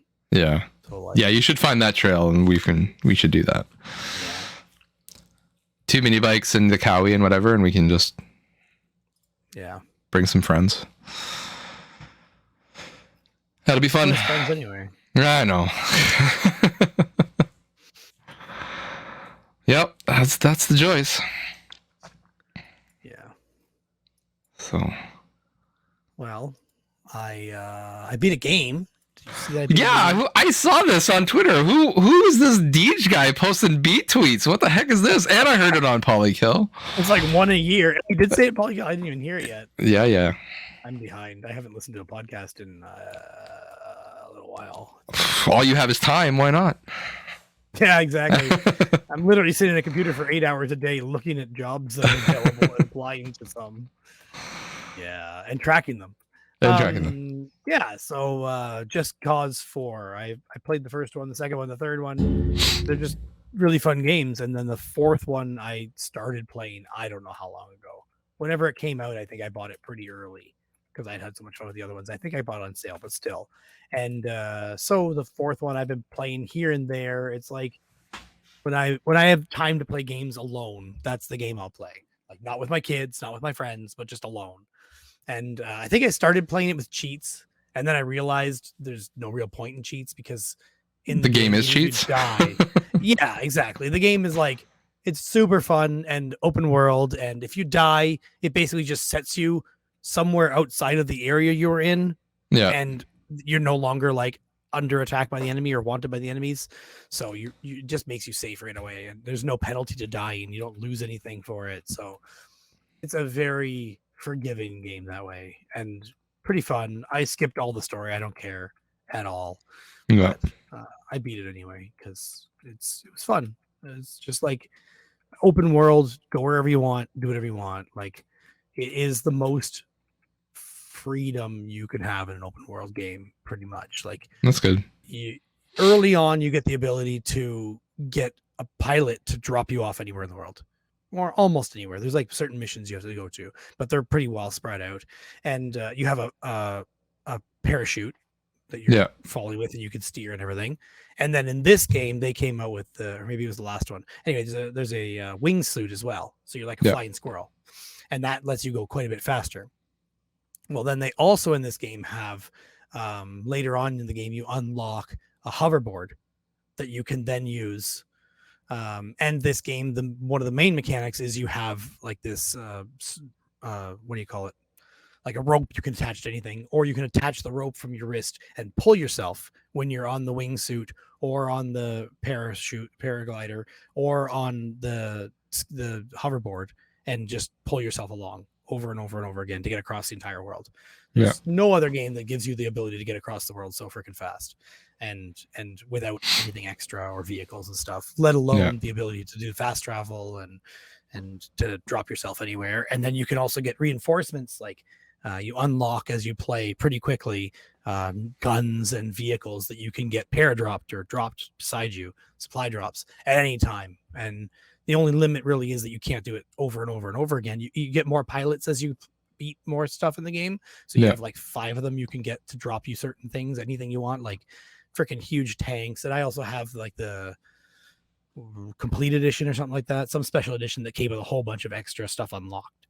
So I have like crazy tanks and hovercrafts with guns and missiles, and I can get helicopters and fighter jets, and there's even this mini fighter jet. It looks like a little kid's like Power Wheels car shape and size, and you sit in it with your sticking out, and it's a full-on fighter jet that's super nimble. It's such a fun game. Anyway, so it's awesome. Yeah, great game. I've played not Just Cause 4. I've played Just Cause 2. I think I played quite a bit of. So, quite a bit of, for like one of those guys' night things. We had it on and we'd mess around for 4 or 5 hours, that kind of thing. So. Number 1 or 2, someone came out with a multiplayer mod for, so I played that quite a bit with some friends. We all had bought it and played it multiplayer when we found out about that. But number 3, I think I just played solo and never beat, I think. And this one I just kind of was just toying along with it and playing, and I usually do more and more open world and don't really bother with the storyline. But with this one, at one point I'm like, I'll just keep doing the story and see where it goes and see what I can unlock because of doing the story and how much I can fill up the map with freedom, basically, because you're a freedom fighter in like South America, and basically freeing people from an oppressive dictator. Yeah, pretty much dictatorship. Okay. Pretty cool. Neat. And the guns are awesome too. AIDS rocket launchers, crazy ridiculous ones. Yeah. It's a game that lets you have fun. Yeah, I like fun games. And I knew this. It's just there aren't many games out there that are fun. So that's why I play, what a statement. that's why I play Zelda with cheats. Yeah. That's why I play Zelda with cheats, because that makes it fun. Well, for you, yes. My son, he wants to play it so bad, and my daughter wants to play it so bad because it's just take away all the problems with Zelda. You don't have to be a fanboy. Well, I know. I actually started playing. I played Zelda again, like this week. I haven't played it since before our last podcast. It's just been a crazy summer. Like every weekend we have plans. It's just been go, go, go. And by the time I get home at the end of the day, I'm just like, I just want to sit and watch a movie. I don't want to engage my brain. I just want to shut off for a little bit. So, but yeah, I actually had time to sit down and play Zelda and got a little bit further, and it's still good. I enjoy playing the vanilla version. It's still good. I enjoy the exploration. So it should give you everything you need to play it on your PC with cheats, and then you'll have a different tone. This is like Just Cause. So actually, the word I was looking for, grappling hook, is what you have. Grappling hook. There you go. Yeah. I actually fired up even something that I haven't fired up for even longer than Zelda. I fired up behind you. Oh, just above it. the VR. My VR. My PlayStation VR. I finally decided, you know what? I've been looking at it. I think one night my Plex wasn't working on my PS4, so I'm just like, I was looking up at my instead of Plex to look at PSVR. Yeah, my Plex wasn't working on PS4 either. Yeah, I think it's just an issue right now. So yeah. It's just give it a little while and it'll work again. So it happens. Anyways, it stopped working on PS3 completely on 4x3 TV. Oh, interesting. So I had to switch off PS3 at that time. Anyway, I feel like I wanted a little bit of exercise. I mean, okay, yeah. So I went back into some Beat Saber. I was like, wanted to move around a little bit, and Beat Saber is different now. Like, not really different, but coming from someone who's played it a long time ago until now. Oh, okay. I can definitely tell they've put a lot of improvements into it. The visuals, I think, are a little bit sharper, smoother, that kind of thing, updates and that kind of stuff. There's so many songs now, like ridiculous amounts of songs. Of course, you have to pay for them. You have to. Okay. There are a lot of free ones as well, but there are a lot of music packs. Yeah, there are a lot of music packs. So I spent a little bit of money, and I got Linkin Park. So Linkin Park is still one of my favorite bands. So I didn't mind spending a little bit of money. Don't go on your PC, and I could do it all for free. Or you can mod it, and you can put in user created mappings of songs of any song you want. You can literally, and I have done one MCA on Beat Saber. And there's a Thriller that's really well done. Like, you literally end up doing the Thriller moves. The Thriller, with your Beat Saber. It's pretty well done. Okay. That was awesome. I think I did that on stream before. That's fair. Not that anyone was there. And Snyder might have been. Yeah, maybe. I do have my PC VR is currently on loan to a friend right now, so I don't have it. I have an extra one I could loan. Everyone just loan, pass it around.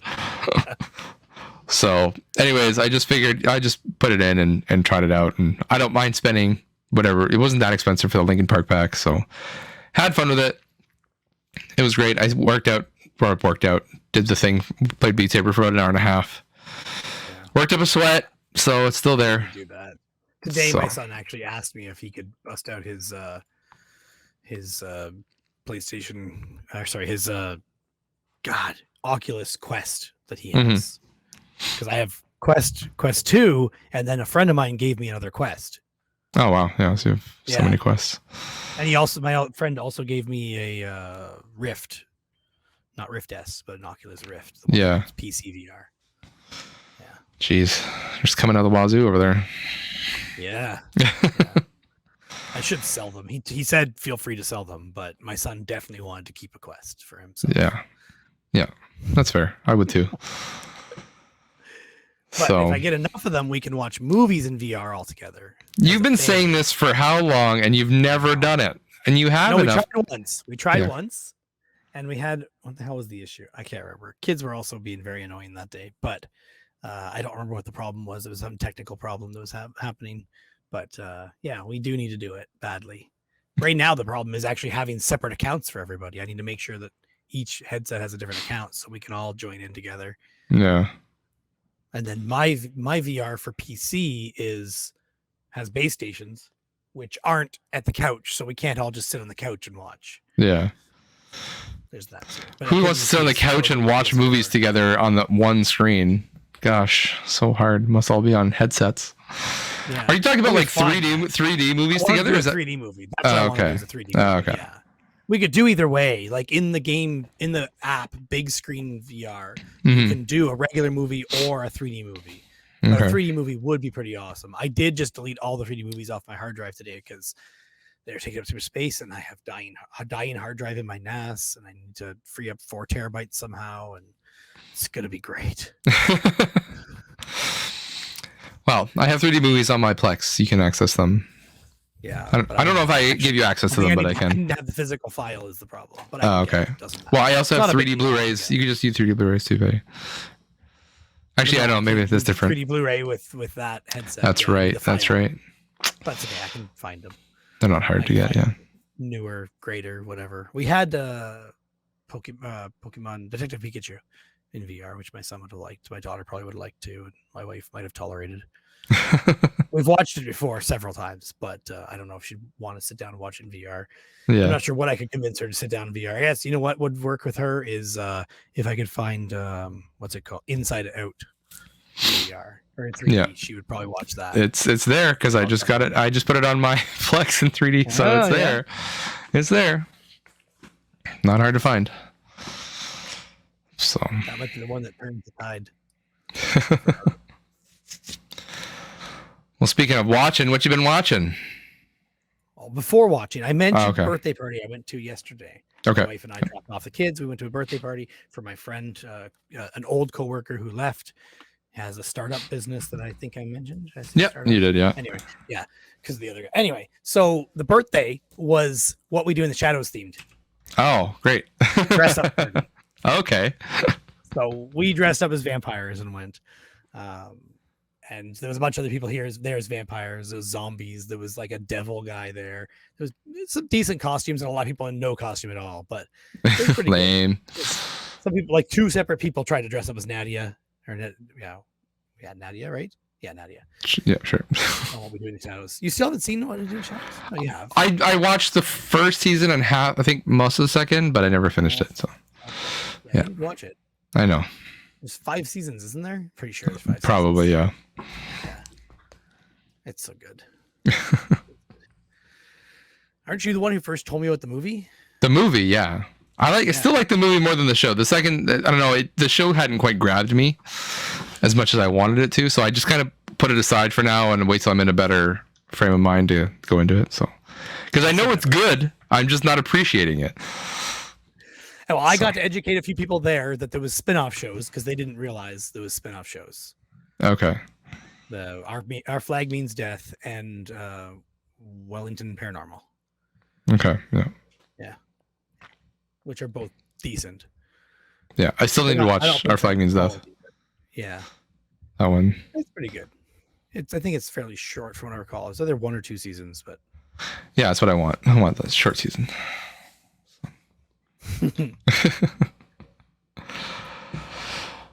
All right, what have you been watching?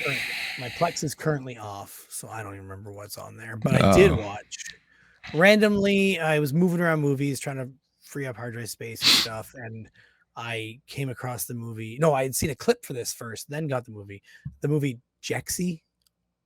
Never heard of it. It's basically like a comedy. I don't know. What do they describe it as? A comedy or a drama? I think it's a comedy drama. But anyway, it's basically like the guy's obsessed with his cell phone and he doesn't go out and do anything in real life, kind of thing. So he's always on Instagram and trying to look cool, and it's basically making fun of and reflecting on today's society. But it's Adam Devine in it.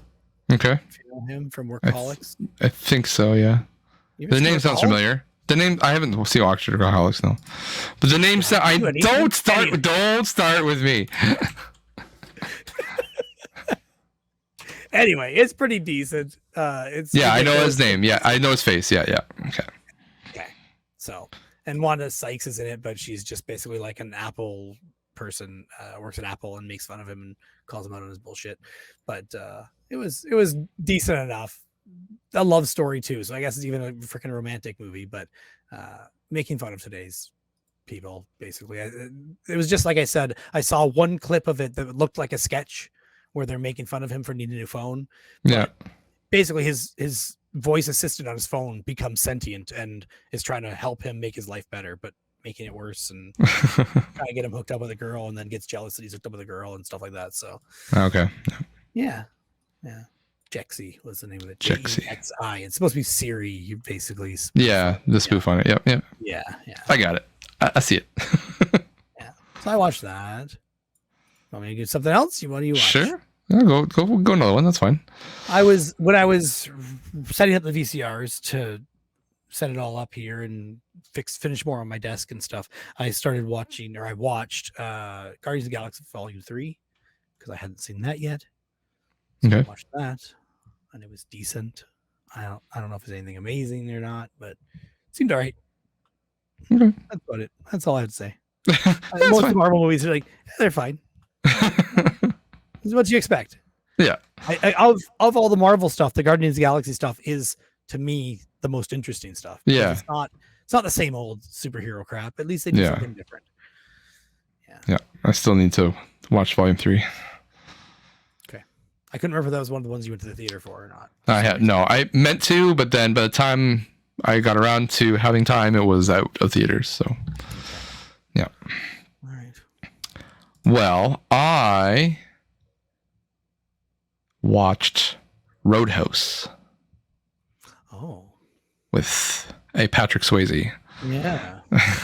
Was that because of particular not Uncle Doug's DVD bin episode? There was the Uncle Doug season 1 finale, I think. Oh, season 1. Okay, so quite a while ago. Yeah, I think they're just finishing up season 2 now. So, but that was one of the main reasons. And then I heard other people talking about Roadhouse as well and how good it was and how cheesy it was. And I've always meant to watch it. And like, yeah, I've liked Patrick Swayze.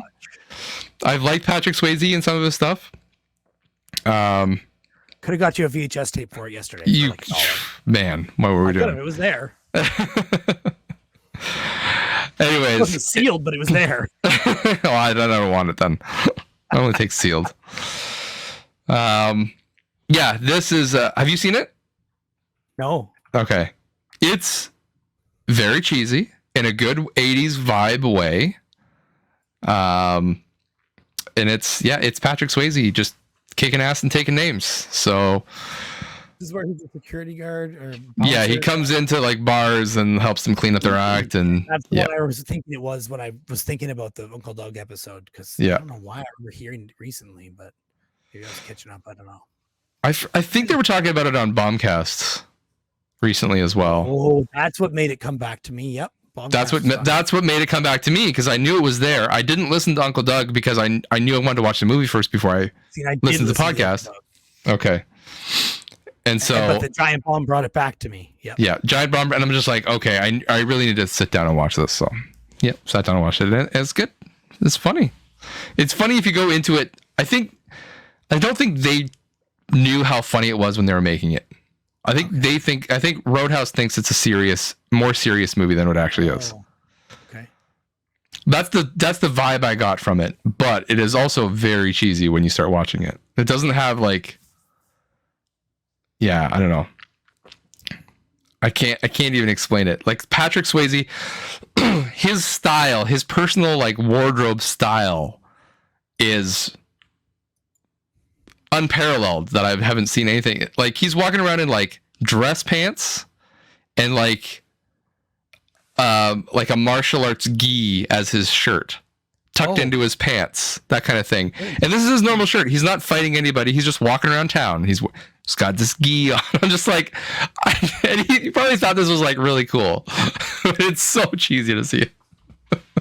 Was he supposed to be like martial arts trained too? He is. Yeah, he's like, that's how he's kicking ass. Yeah, he's taking the thing. I wasn't sure if he was just a tough guy and that's how he's kicking ass. But... He's also a tough guy. I don't know if he's like, I don't remember if they're saying like, oh, I use jiu-jitsu or whatever, but he does do like, I think he is doing forms of like Tai Chi and whatever. Like, I think he lives on like a farm and he's out in the farm field doing like, whoa, you know, that kind of his exercising and whatever. But I don't think they expressly say, oh, I use Kung Fu or whatever it is. Okay. So, right. But yeah, it's on my list. I do need to watch that. That's good.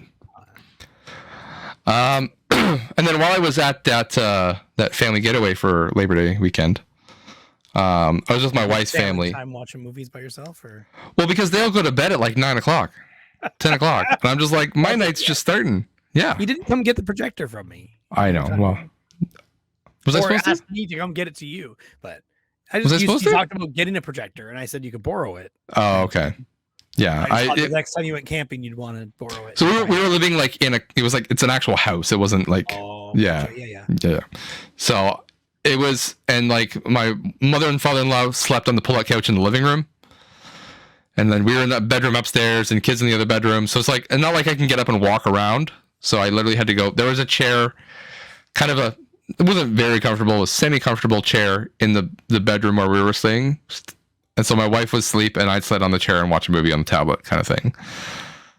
Because that's all I had. And this was a very noisy chair. So if I moved, it just went like, and I was just like, so I had to sit in one spot for an hour and a half and not move because I'll wake up the whole house. So I sat there quietly. Anyways. Bring your phone holder from the bed. I know, and just sit there. The bed was also very creaky. You lay in one position and you don't move. So creaky things. Yeah, it's an old house. And take some WD-40 with you or something. Start spraying everything. Anyways, I watched The Meg, starring Jason Statham. Like Megalodon? Yes, like the Megalodon. Yeah. And this is like one of those cheesy, schlocky horror movies. They know what they're doing. And you know what? It's pretty damn fun. I forgot to mention the guy that did the birthday party of What We Do in Shadows is the guy that hosts the B-movie nights. Oh, is he? Okay. Yeah. So there's that correlation. And the Meg made me think of that. Yeah, fair enough.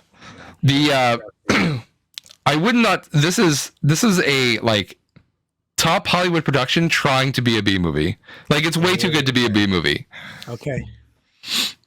Like those can still be good too, but yeah, and it's one of those movies that like it knows that it's a silly movie. It knows that this is a giant shark. We need to, what are we gonna do here?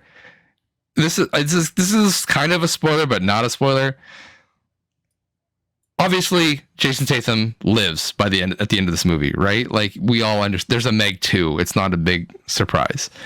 Okay. He has to defeat the Meg. How does he do it? He's on a jet ski or on a boat at the end of the thing. He's going head on at the Megalodon. They're doing back to back.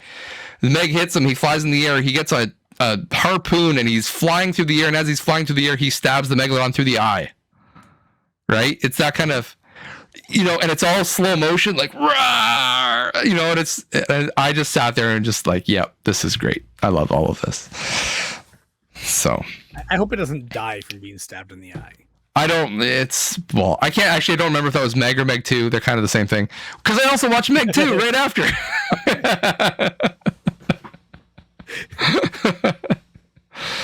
The Meg 2 this time Jason Statham has to take drugs to keep his heart rate up. Yes.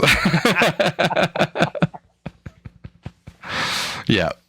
Oh man, Cranks! What a crazy movie that is. Yes, Meg 2, even more ridiculous. This time there's more than one Meg. They got it, that kind of thing. There might be 3. There's also like espionage in this one for some random reason. Okay. Like there's competing companies going for this thing. There's people trying to kill these. Like it's like the megalodon is obviously such like the end game predator for this. We have to add humans on top of this to make it more that kind of thing. Predator. The ultimate predator. Yeah. So it's more ridiculousness. I think I saw a thing of Nintendo Chris Hodge. He put a thing watching that he watched Meg 2. He said he didn't like it as much as the first one because the first one is very focused on the Meg, and Meg 2 is like, here's people we're trying to fight, and we're trying to fight the Meg, and so it's a little bit more disjointed in that way. But if you look at it as this is just a cheesy schlocky horror, and I'm just gonna watch this for how stupid it is and how stupid ways people die, then you're gonna have a great time. I also enjoyed Meg 2. It's definitely a movie that I would watch with like friends. It's a friends movie night. Okay. Well, I did watch less things. The last thing that I'm still currently watching, because I haven't made it through the season and there's more seasons, is Spin City. I heard of this TV show, Spin City. I've heard Michael this. J. Fox. Okay. I remember seeing it on TV and for some reason being like, oh yeah, I should watch that again. I don't know how much I watched it as a kid, but somebody must have watched it in my family or something, because I remember all these characters and their personalities and stuff. So it's funny. It's hilarious. Like Michael J. Fox is funny and charismatic in it. But yeah, it's pretty good. I enjoy it. I just look at the credits now and I see top build cast Charlie Sheen's in it later on, but not the old seasons. Yeah. That's about it. It's fun. It's funny. I need to watch more of it.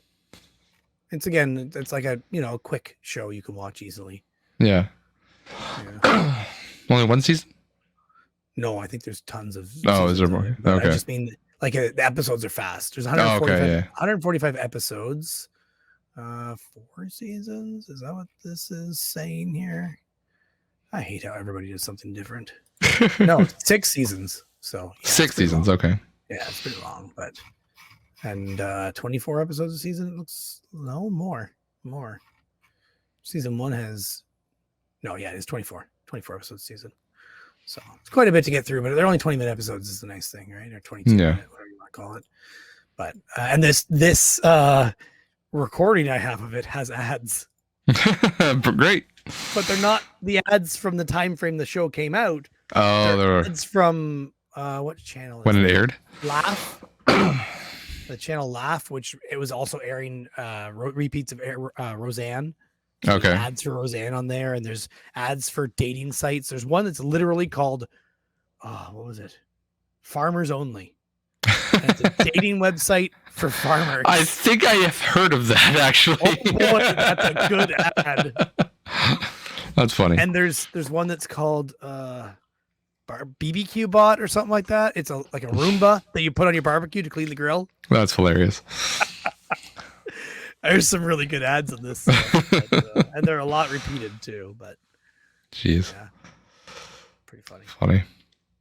So Spin City. Good to know. That's good. But the spin is that they're political people. They work in politics. They all work for the mayor of the town who was voted in, and they're just spinning all the problems to make him look good. Yeah. And the guy that plays the mayor is also from something else. Pretty sure he's somebody familiar. That very proper speaking voice. I can't remember who he is. This is him. He looks so different now. Barry Bostwick is what it says. No, not ringing a bell. He looks so different now. But I'll just show you a picture of this guy. But no, apparently you can't copy pictures on IMDb because they don't want you to do that. So. I just thought you'd share your screen. I was going to send it to you on Discord. But oh, okay.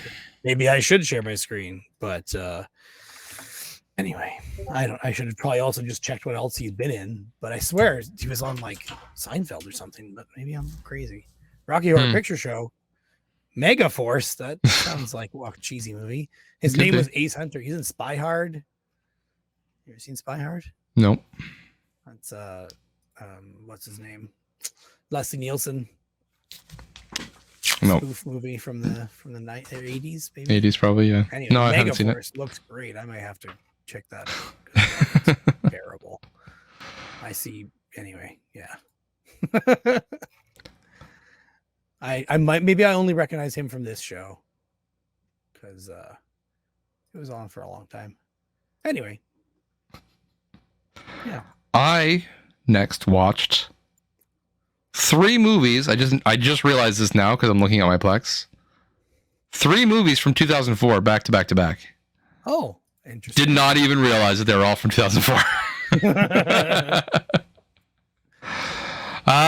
The first one I watched, The Alamo, with okay, Billy Bob Thornton and Dennis Quaid. Oh, I've always had an interest in Davy Crockett and that story and that whole thing. When I lived in Texas for 2 years, like I went to see The Alamo. I bought a coon. In Texas for 2 years. I did live in Texas for 2 years. Yes. Where didn't you live? That'd be a shorter list. Yes. I know absolutely nothing about the Alamo. No, nothing. Okay. I just know the term, the Alamo. The Alamo. Okay.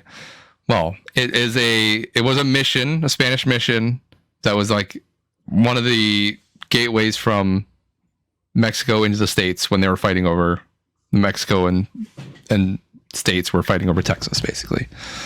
Okay.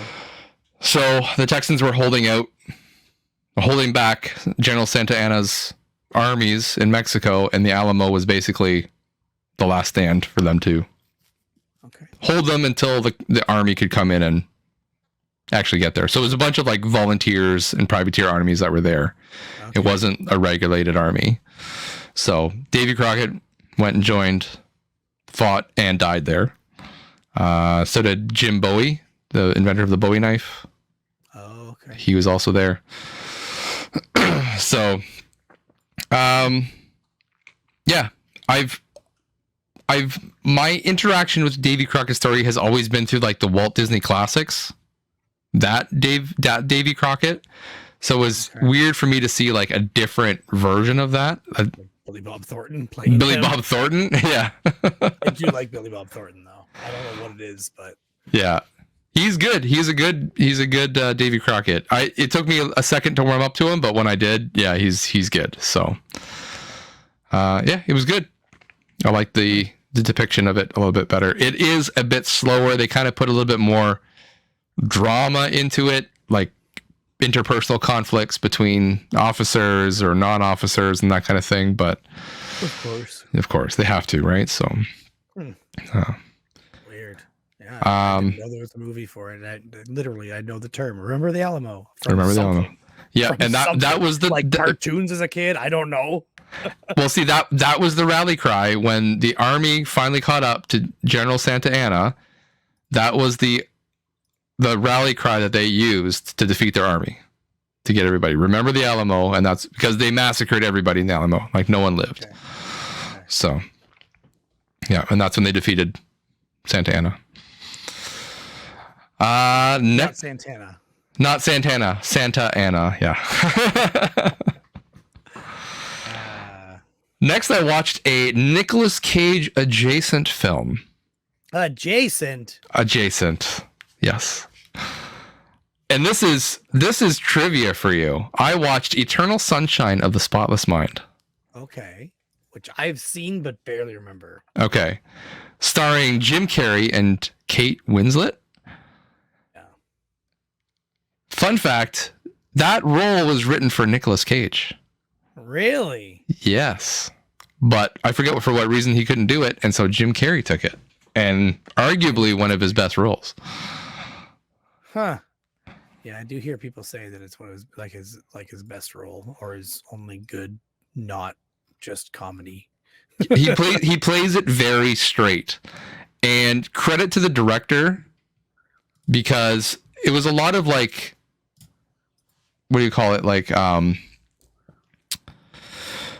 almost like guerrilla filmmaking at times. Like if something was happening, they would just like, okay, we got to do this, and they would grab the cast and just run out. Like there's at one point there's like a dream sequence with like elephants in the street, that wasn't part of the movie. There was literally a parade happening, and they heard there were elephants, and so they went and grabbed everybody and said, "Run in the streets," God. and they filmed it, and they threw it in the movie, that kind of thing. So that was part of it.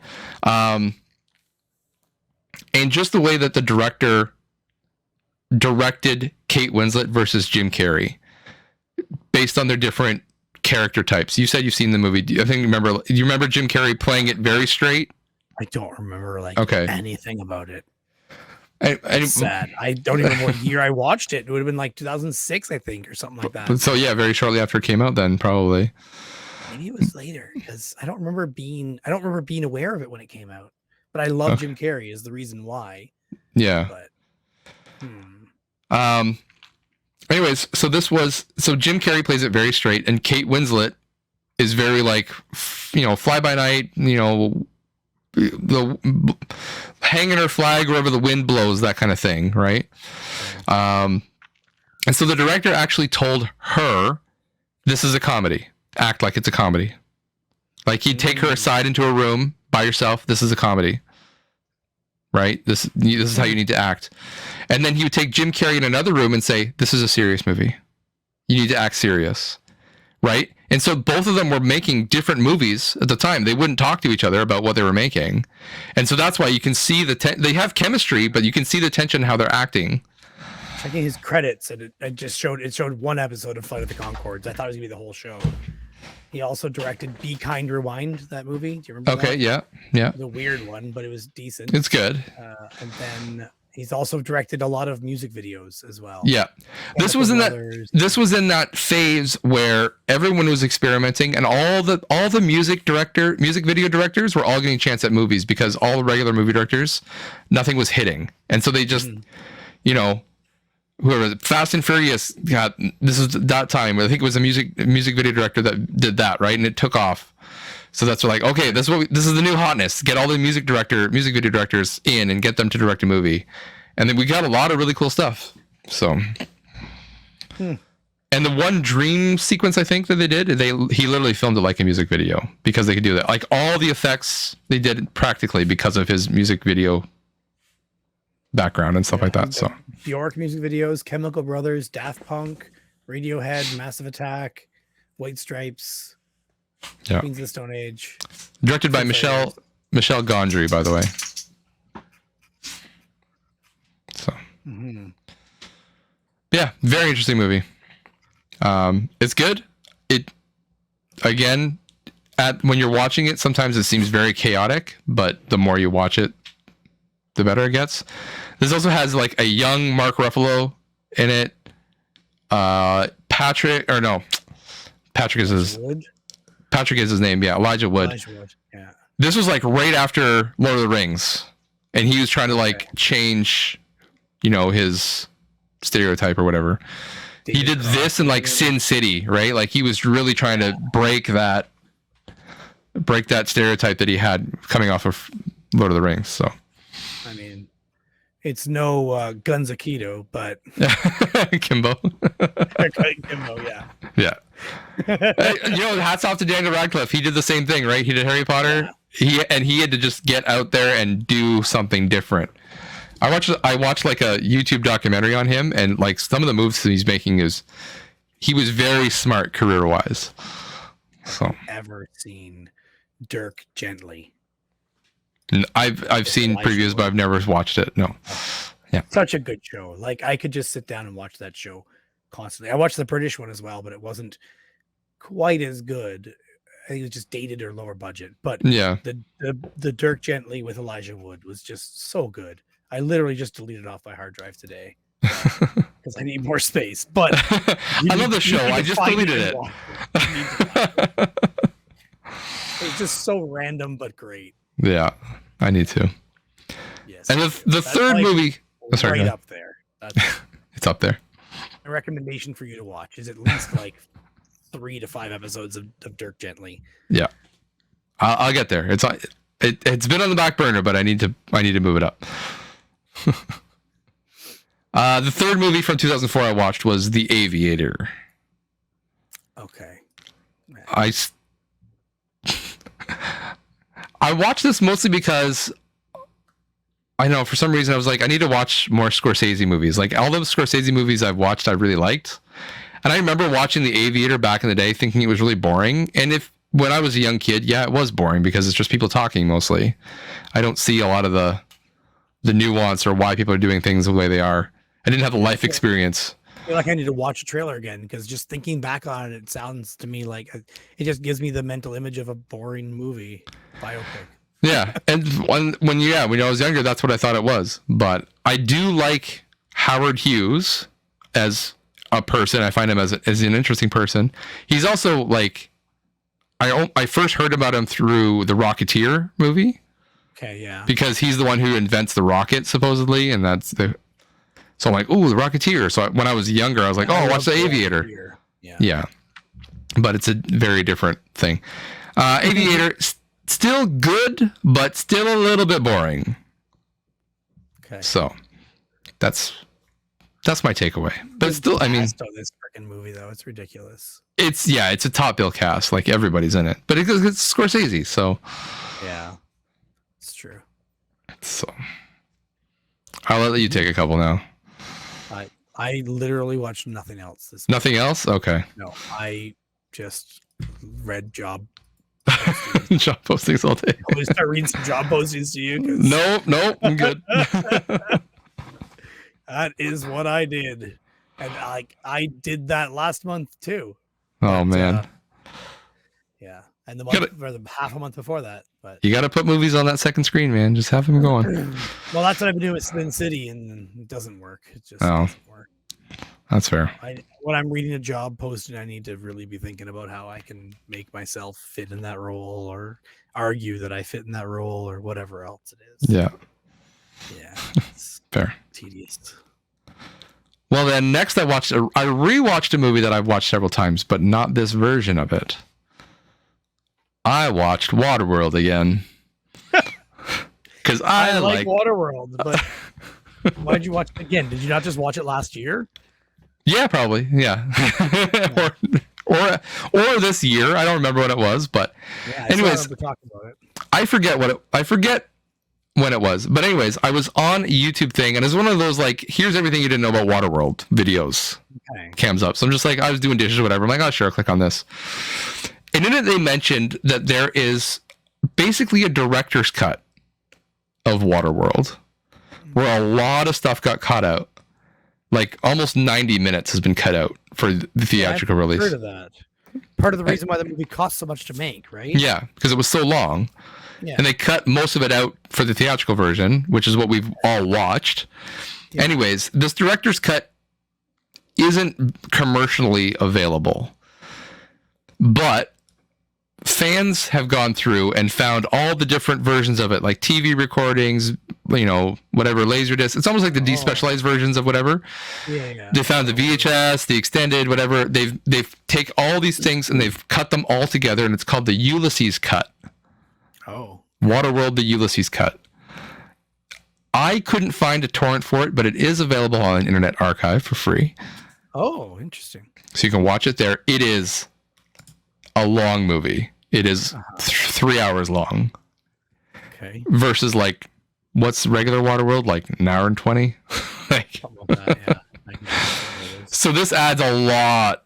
And I'm here for it, man. Like I enjoyed every little bit of Waterworld. It adds a lot of context about how society works, why people do the things that they do, why the strategy. Because I mean, never thought I was going to come on this stupid podcast, and you're going to tell me the reason why I need to watch Waterworld again, and a longer version of it. And I agree with you.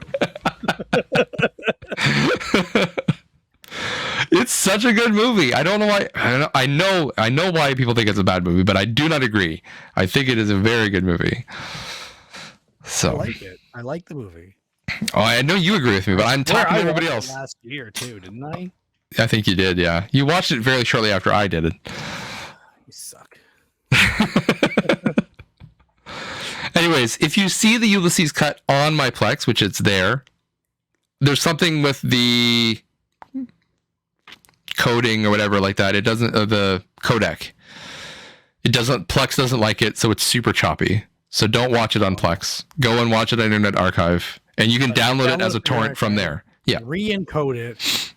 too much work. It's there. Just go and look it up on Internet Archive. So I downloaded it, so I have a copy of it, but it's good. And a lot of the major plot holes that happened in the movie that everyone complains about in the theatrical release are explained in this version. Like there's whole sections cut out of him doing something. The end where they find dry land, like that whole bit is extended. It's not just we're on dry land, I'm leaving, bye.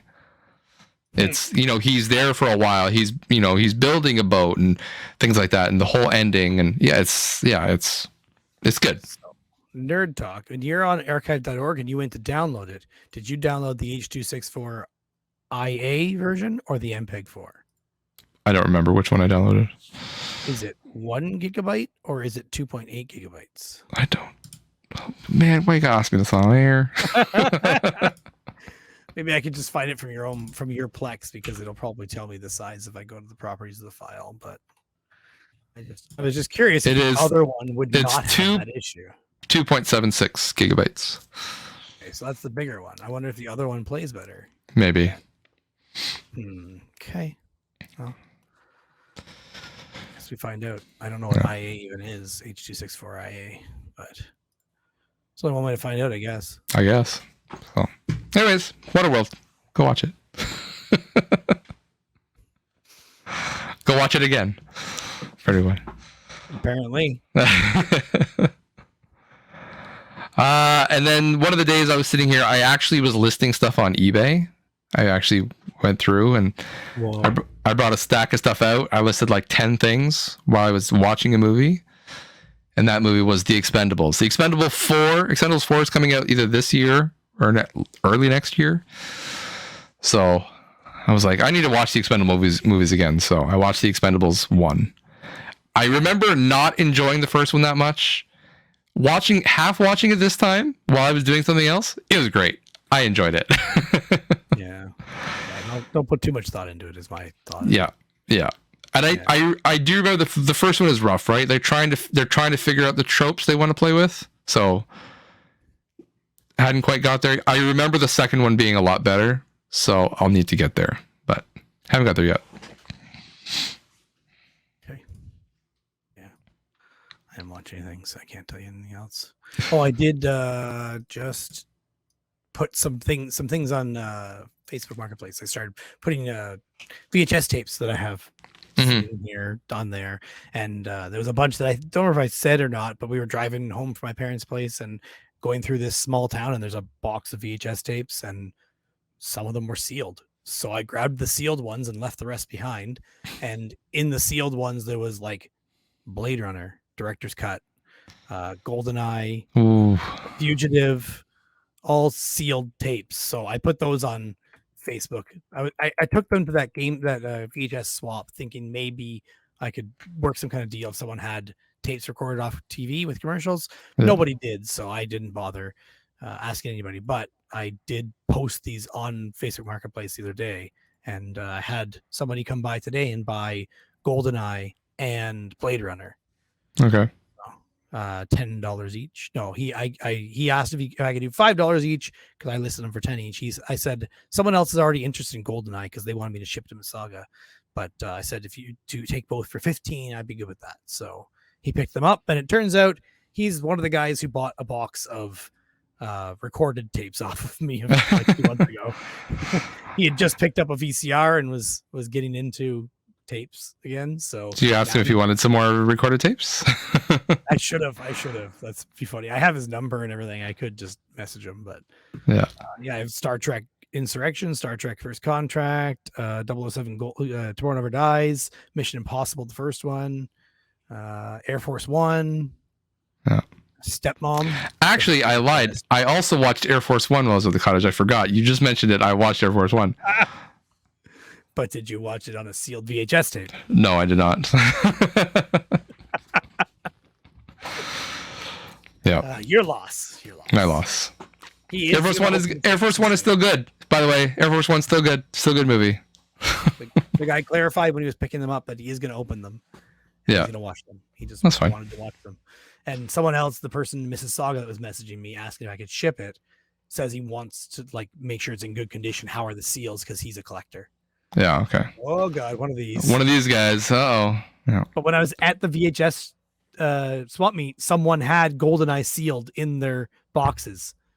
So I told him I sold mine already to somebody who bought another one. So I'll see if this other person that I saw had one, can get a hold of me, and I'll give them your info or whatever. But yeah, no one's replied when I posted on the Facebook group or Facebook event for the thing to ask if anyone who had the GoldenEye, because I have someone interested in it, but no reply. Huh. So, yeah, these tape guys, right?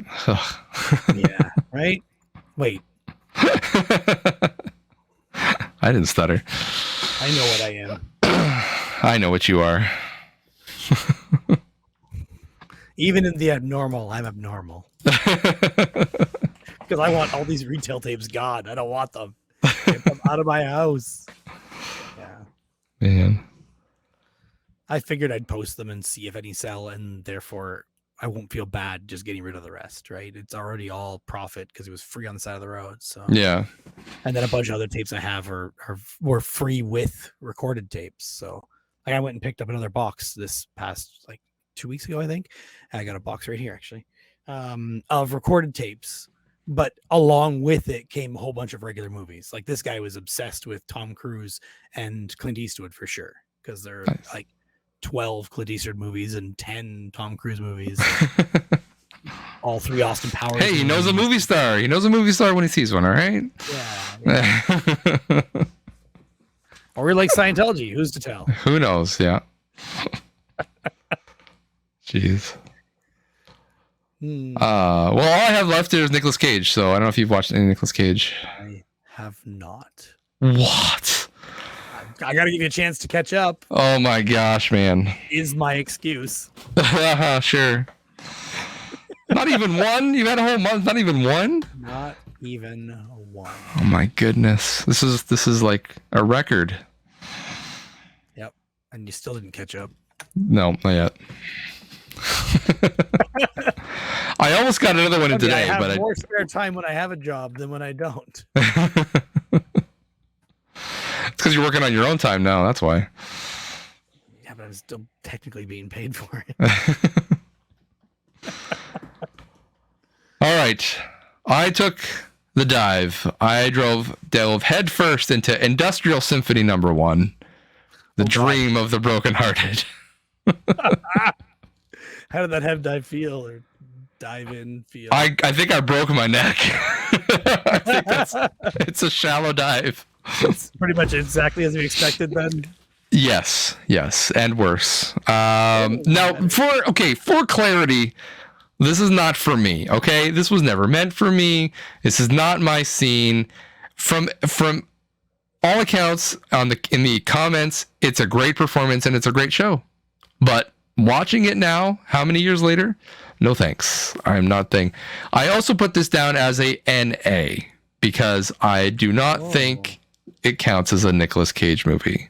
So I may need to not even have to watch it at all. You may not have to watch it. It's only an hour. I'm leaning towards that being the case because it doesn't seem like he does much. He's just the guy on the phone.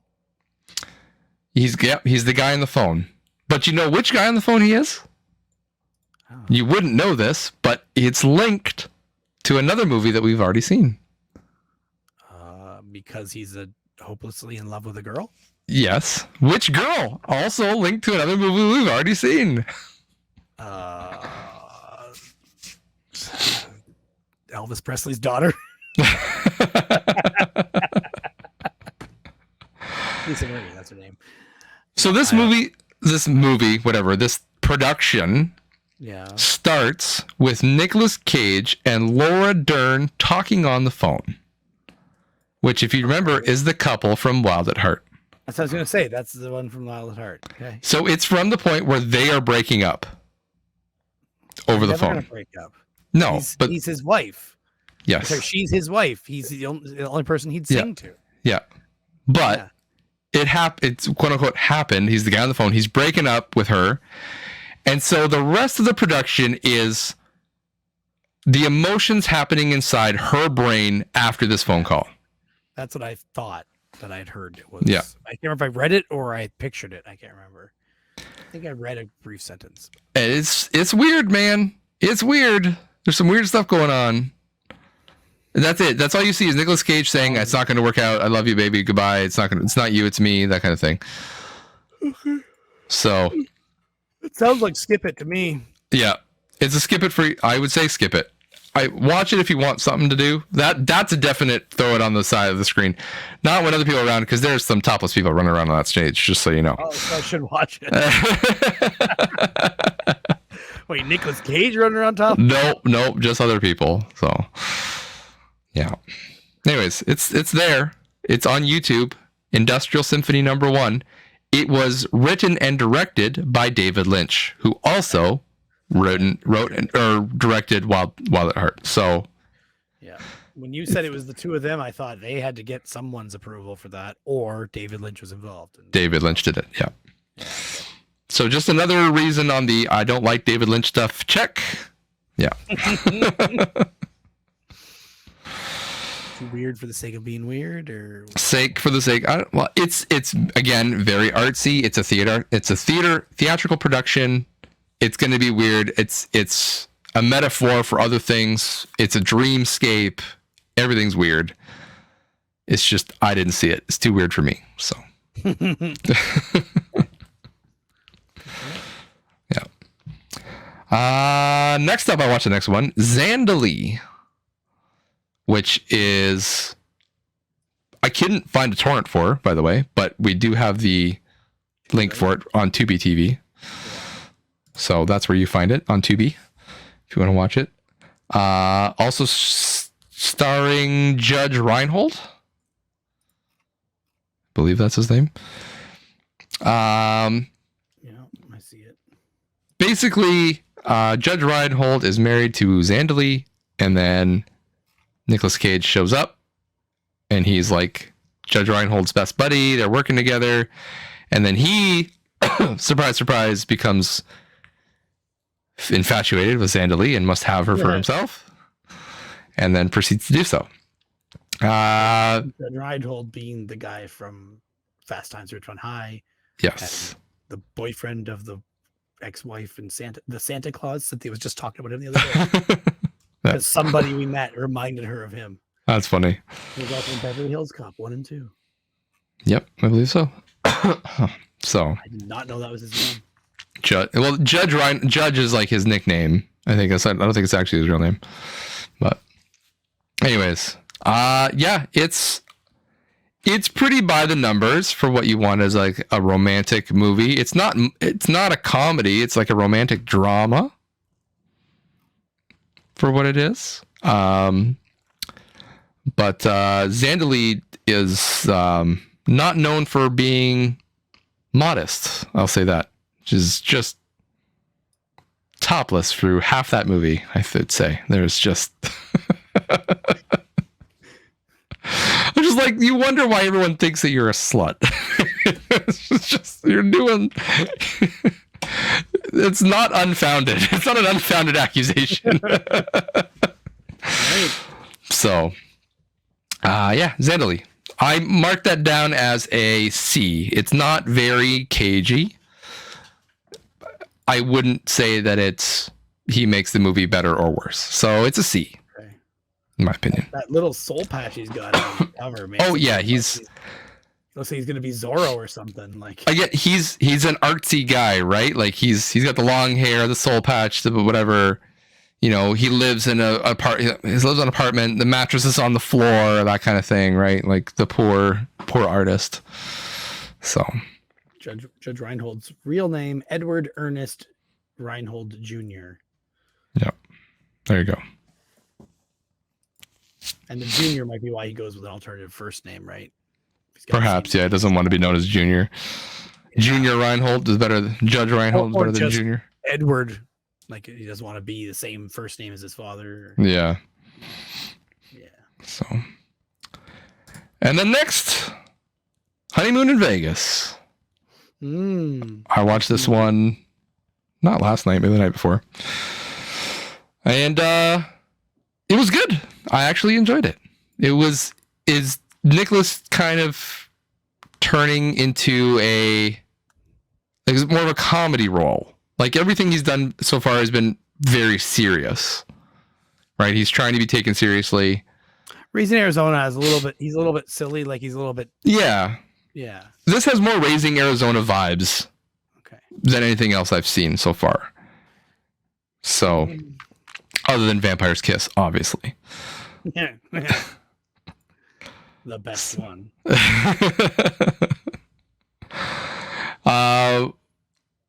Yeah, again, it focuses on, he's obsessed with one girl, although not enough to marry her right away. He has commitment issues. His mother wouldn't let him. I know. Well, I guess Can't marry anyone. That's right. Yeah. Because you won't love them as much as I love you. There's just some BS reason to have this like hang up, basically. The whole freaking premise of the movie, yeah. Yeah. But the Elvis thing shows up again. It's got to be Elvis. He dresses up like Elvis. The end scene where he is like in the airplane with all the Elvises, it had me chuckling. He was pretty, not like over cagey, but he had cagey bits where he could overact. Mm-hmm. So for those reasons, I enjoyed it. So I put that one as a B. You had it as a C. I had it as a B. So. Same difference. Well, a little bit. A little bit different. So, and I almost got to Amos and Andrew today, but I just ran out of time. But that would have been 4. It would have been 4 for 1 month. Oh, if we end this in the next 20 minutes, maybe you could watch it. It's true. And Bill would be thankful. Bill says he likes the rest of our podcast, but not when we get to the cage stuff. Then he turns it off. Okay. So, but like I said, I'm looking forward to when he starts transitioning into the action role star. Yeah. In the 90s, like mid to late 90s is when he starts turning into that. So that'll be a good turn. Well, we're in the early 90s right now. Yeah, we haven't quite hit there. I'm trying to see what the first one is like that. Probably Kiss of Death. The Rock. The Rock was like the big one. The Rock was the one that put him on the map as the action star. Yeah. Leaving Las Vegas. I remember that one. That should take place right after Honeymoon in Las Vegas. I know it should, right? Because that's what you do is you leave after you. Yeah. In there, and then what happens in Vegas stays in Vegas. I don't know. I've never seen Leaving Las Vegas, so I don't know. I've never seen Kiss of Death either. Trapped in Paradise definitely is not that. It's a more actiony movie, but it's a comedy too. So yeah, I've seen that one. But it's funny that all the good stuff. Is he a security or is it a bodyguard? I don't know. I think so. Yeah, he's like a U.S. former first lady. So he's Secret Service bodyguard. That might be. Maybe. That could be good. Yeah. No, he probably falls in love with her. No, she's an old lady. Yeah. Well, I don't see the problem. That's possible. It's true. It is called Guarding Test. It's funny just looking at the list here. I can definitely see I think you've missed a couple of the big ones here where he actually was the action star. You just haven't seen them. Yeah. The big ones. So. Oh, I've seen The Rock and Con Air and Face Off. I just don't recall. Oh, okay. Put them in a caginess scale. I also forgot to put 8mm. I've seen all those. Okay. Gone in 60 Seconds. The Family Man. Wicker Man. Where's Wicker Man? There's Wicker. No, so you just haven't marked them as you haven't seen. You just haven't marked them. Okay. I just thought you hadn't seen them. I'm like, you missed a big chunk. No, I've seen them. I haven't seen a bunch of them, but I've seen those ones. Sure. Yeah. Yep. It'll be coming up soon. You still are behind me though. I'm catching up at this rate. You got 4 ones in the next grouping. Yeah. I'll hopefully get 4 done for the next episode. That's my plan. and then I'll decide to take a couple days off not working and watch all his movies. And there you go. this day's a wipe. Very cagey wipe. Yeah. Oh man. Oh, I forgot to also mention I started while I was doing my listing stuff. I started rewatching Oz, the HBO show Oz. Yeah, I swear, was that not on Showcase when we were? I've only known it on HBO, but I never had HBO. I've only downloaded the torrents with it. But Yeah, this is definitely the show I remember, because I remember it being on Showcase, which would show like, some nudity and stuff. yeah. And the one time I remember putting that show on, because I'm like, what is this? And I swear I was like 14 years old or something. What year did this even come out? I don't know. Anyway, I remember putting it on, and like literally there is a man behind bars in prison, and a security guard woman comes over and gives him a blowjob. I believe that's in the show. That's the one part I remember seeing. So this came out in 97. Yeah. And ran till 2003. Is that right? Yeah, that's right. Yep. Yeah. So it's definitely a show that shows its age. Like its editing is very like, I could probably edit this show to the same way that it is edited right now, right? Like it's like using a lot of like, quick pans or like off kilter camera shots and quick pans, that kind of thing. It's trying to be it's an artsy prison show. Like it's trying to be, they have like the narrator guy in the wheelchair that is talking about something that would happen, like love. How does love work outside and here? How does love present itself in prison versus outside? And what would you do for love in the prison? And what would you do for your family? That kind of thing. But they're doing it in a way like he's in a spinning chamber, and it's very like on the nose. It's very like 90s kind of cheesy. Okay. It's almost, I would consider like the worst part of the show when you're actually like in the show watching the prisoners trying to interact and navigate everyday life, especially new people. That's part interesting. Granted, I do have a fascination with prison movies and shows.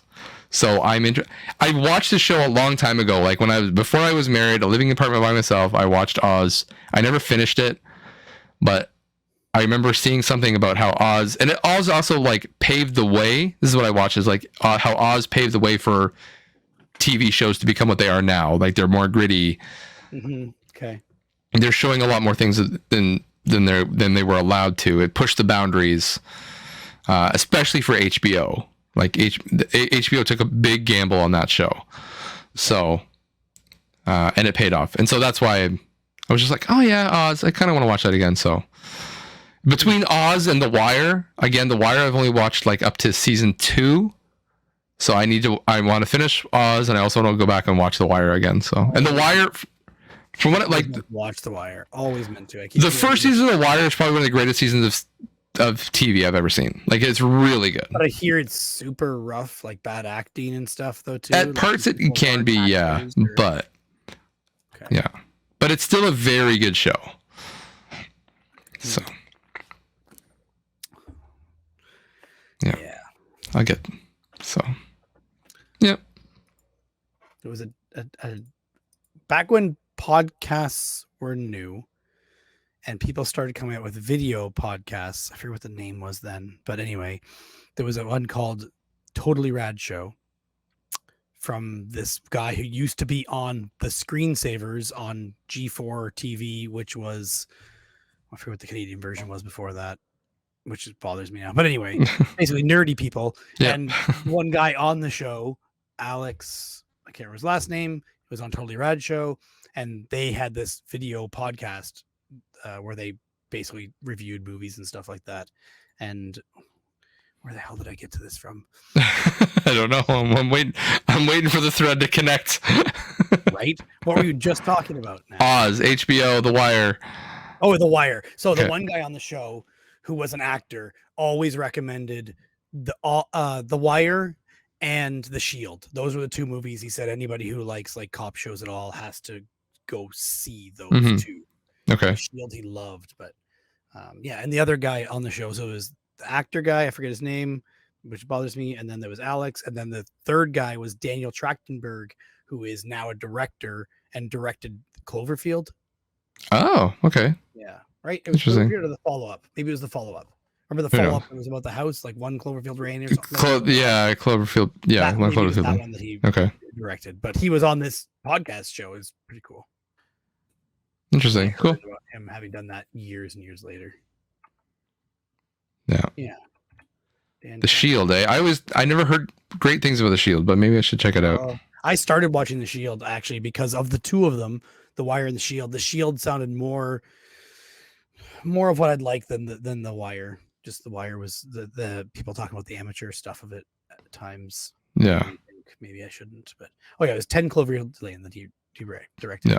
He also directed one episode of Black Mirror.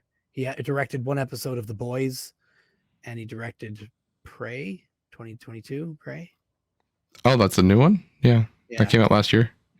Obviously, 2022. There he is in Totally Rad Show, which has an IMDb page. Alex Albrecht and Jeff Kanata. That's the other guy. Jeff was talking about The Shield and The Wire. Yeah. I loved that show. Like when I did create videos for Two Dorks, I always tried to make it similar to what they did on Totally Rad Show, where they'd always have like an image of what you're talking about come up on the screen so you know what they're talking about. Which was revolutionary at the time when they were doing it, because no one else was doing that. And using green screens in the background for your movie review show. But for 6 years. 2007 is when it started. Wow, that's really first movie they've reviewed. No, that's just, I thought the first was I said Tremors at first, but no, it wasn't. It was something else. Aqua Teen Hunger Force and stuff like that. Cooking Mama Cook Off. They a classic. Yeah, instant classic even. Classic. Yeah. So, well, I would totally go back and watch their show if I could find it. I don't know where the heck you'd find it these days. Yeah, I'm sure you can find it if you look hard enough. Yeah. You of all people could find it, Eric. You of all people. They definitely could. They probably have it posted on YouTube. Yeah, probably. There's a YouTube channel, so it's so good. Even the intro of the Revision 3 podcast or television network, they call it, which was the like online video podcast network that they were a part of. That logo is freaking nostalgia for me from back then. Crazy. It's funny. Yeah. A lot of the movies that I'm watching, I should say, I'm still going through, or I'm hearing about and going through the lists of the Cinefix Top 100 podcast. Mm-hmm. So any movie that's on there that I haven't seen, I'm watching, listening to the podcast. So that's been good. They have a really, really good discussion on there, and a lot of movies that are really good. So that's one of the reasons I watched Eternal Sunshine of the Spotless Mind. Yeah, that one. Yeah, that one. You did not. I will sure you die. Oops. I opened my podcast app to look at. I wanted to get the actual name of the Cinefix, and then I hit play apparently. So nice. Yeah. Anyways, one of these days we'll just go through our podcasts on here and just read out all the podcasts. This is the one I'm. Yeah, you can imagine. Where did I even leave my phone? Jesus, oh, it's over there. I muted it. That's why. Turn off my ringer and stuff. Anyways, the next one on my list to watch is Sunset Boulevard, which is an old one, but apparently it's very good. So, okay, we'll get there. I will believe you because I don't expect to watch it. Well, you'll find out next month after I tell you. 1950? Yeah, it's an old one. Yeah, it's an old one. Okay, I was gonna say it sounds familiar, but it sounds old, and there's why. But apparently it's still relevant. So there's a couple of them I've heard that are old like that people say are still relevant that I have on my list to check out. Yeah, there's a couple recently I downloaded and I cannot remember what they are because my Plex server is not working right now with dead hard drive and stuff. Yeah, it sucks. Yeah. I went on a tear and downloaded a bunch of like 80s sci-fi action movies. Okay. But I haven't gotten around to watching any of them yet. But they're on my list. They come out in 2004. Yeah, they all came out in 2004. Yeah. But like Let me read through. Oh, I also went through and got a bunch of Schwarzenegger movies that I was missing for some reason. Well, if anybody needs resume updating tips or interviewing tips, let me know. You got it? Okay. I got that covered. or even job search spreadsheet tips, Eric. Come on. I got you covered. Yeah. Yeah. Well, does that do an episode? You got anything else?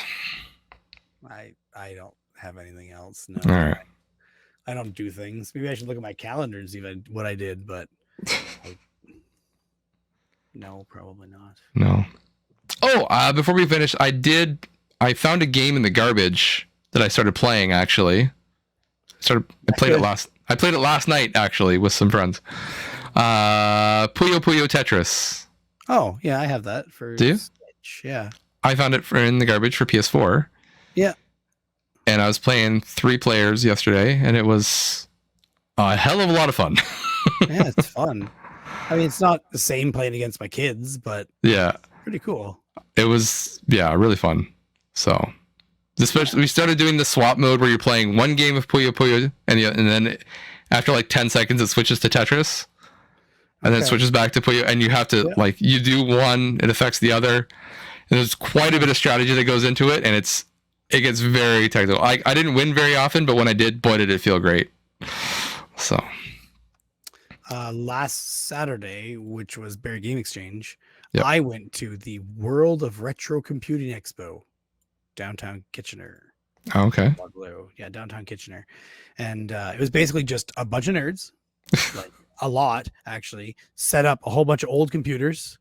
And there's even a couple guys that set up old computers for gaming, and they made a LAN area Oh, nice. for like old school Doom and stuff like that. That was pretty cool. I actually realized I knew one of the guys he was a friend of another friend.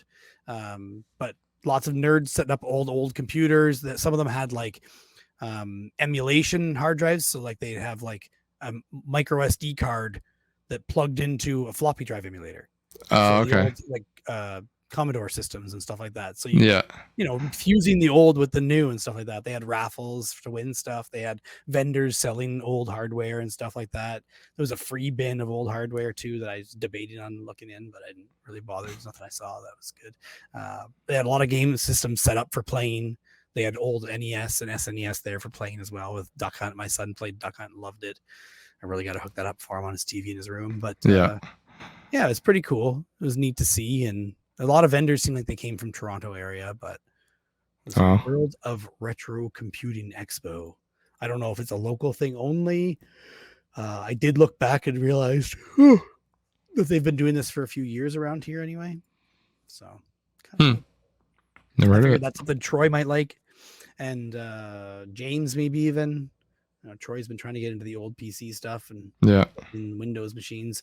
They didn't go back to Windows much, but there was definitely people that had the old machines there. There was also an old Macintosh there that had the Sims running on it, the Sims 1. And my daughter got on it for like 5 minutes and she would not leave. 10 minutes later, she's still sitting there playing The Sims, just building a house. So we got home and I'm like, I have that game. Like I have The Sims 1. I own The Sims 1, 2, 3, and 4 is free to play now. Yeah. All on EA Origin or EA, Origin, yeah. Man, I don't remember if it still is or not. But anyway, I have all of them. So I fired up Sims 4 for her. And then my son's like, oh, can I play too? So on his computer, I hooked it up as well on his account on EA and put it on the TV for him with a mouse and keyboard. And they're both just playing The Sims last Sunday, I think. And I literally, like, Cynthia's busy doing stuff, making lunches and suppers and stuff like that. And I'm like, let's just let them play. Who cares? There's no harm they can do. She's like, is that game okay? I'm like, yeah, my daughter's kids or my sister's kids played it for years. And anything like they go to the bathroom, it's all blurred out. Yeah. I think when they like go to make a baby, it's kind of obfuscated as well. Yeah, like, you don't see anything. Yeah. In the bed, or if it's a twirly motion or like blurred out or what it is. But either way, you got to do a lot of work before you get to that point anyway. I don't think your kids are. Yeah, that's the other thing. Is my son was like looking up a guy and a girl that lived in the house because I built a family or a group of 4 people who were all like roommates but not family, and he like made the guy and the girl start dating and stuff. But it's pretty funny. Nothing got that far. Yeah. Yeah. So Yeah, this Sims is fun. what the Sims 4. And it's free to play, so just go Go and play it. Origin and play it for free. Don't buy all the add-ons, or do if you want to support them. Support EA. They need more money. Yeah, of course they need more money, and they make the best stuff, right? They do. They do. I don't think there's anything else. Probably did, but I'm probably missing something too, but off the top of my head, I can't think of anything. did you buy any more mini bikes you didn't tell us about? No, just the one. Just the one, yeah. So Because it could have been easily a surprise that you did. it could have been. I was looking at buying a third one, but it never happened. So my real plan was to buy another one so that my son could ride one and I could ride the other one. But then this one showed up. I'm just like, this is too good of a deal. It's too big for him. But yeah, you need like a 50cc for him or what? I'll just get like so I have like I said, I'm getting the RB 200, the BT 200. I just need to get the RB 100. Okay. Yeah. So I wasn't sure if you had to go down to a 50cc or a 100cc. Yes. Well, I mean, the 100cc is not a true 100cc because it's governed and limited, and it's not. It's true. That's true. Yeah. So when I was a kid, we had a Honda, like a 1981 Honda 50cc mini bike. Yeah, and those things would go pretty quick too. If you that thing would go faster than these mini bikes would go. So. Yeah. And I rode it full tilt when I was a kid. I don't remember how old I was, but it was definitely before grade 4. So. Yeah. Probably grade 2 or grade 3. Yeah. Well, if you get a call from me saying meet me at a construction site, you'll know what we're doing. It's true. It won't be any question at all. It'll be okay. See you there. Bring your helmet. I should just keep it in my car all the time in case you call. You just never know. Yeah. It's happening now. Okay, I'll meet you there. So. Be arranged. Well, happy anniversary, by the way. It's coming up in October. When this comes out. Oh yeah, our wedding anniversary. Don't forget that. Yeah. Don't forget. No, I was just wondering what anniversary you and I had, because it's the podcast anniversary. Or Yeah, that's coming too in a couple months. You just gotta get ahead of it, you know. Yeah. So yeah, marriage anniversary coming up, and happy Halloween. We're not gonna talk to anybody till Halloween, November 1st. So Halloween will be happening, but yeah, we'll talk about all the Halloween decorations. I'll probably post stuff up on Twitter of that because we enjoy Halloween here. You do, yeah. And I gotta decorated for Halloween very soon. I gotta start getting my scary movie lineup going here. Oh yeah. I don't know what I'm gonna watch yet, but I gotta work on it. So, and I've been meaning to play a scary game too. We'll see if that happens. So. Yeah, Costume Quest 2. I did that last year. Yep. Mm-hmm. But they're also good. If you haven't played Costume Quest 1 or 2, go play those. So. Yeah. All right. We'll see you all in November. Might be snow on the ground. Probably. Maybe I'll have a job. Maybe I'll have a job. Fingers crossed. Toes too. Don't talk about toes. That's a different website. All right. Bye.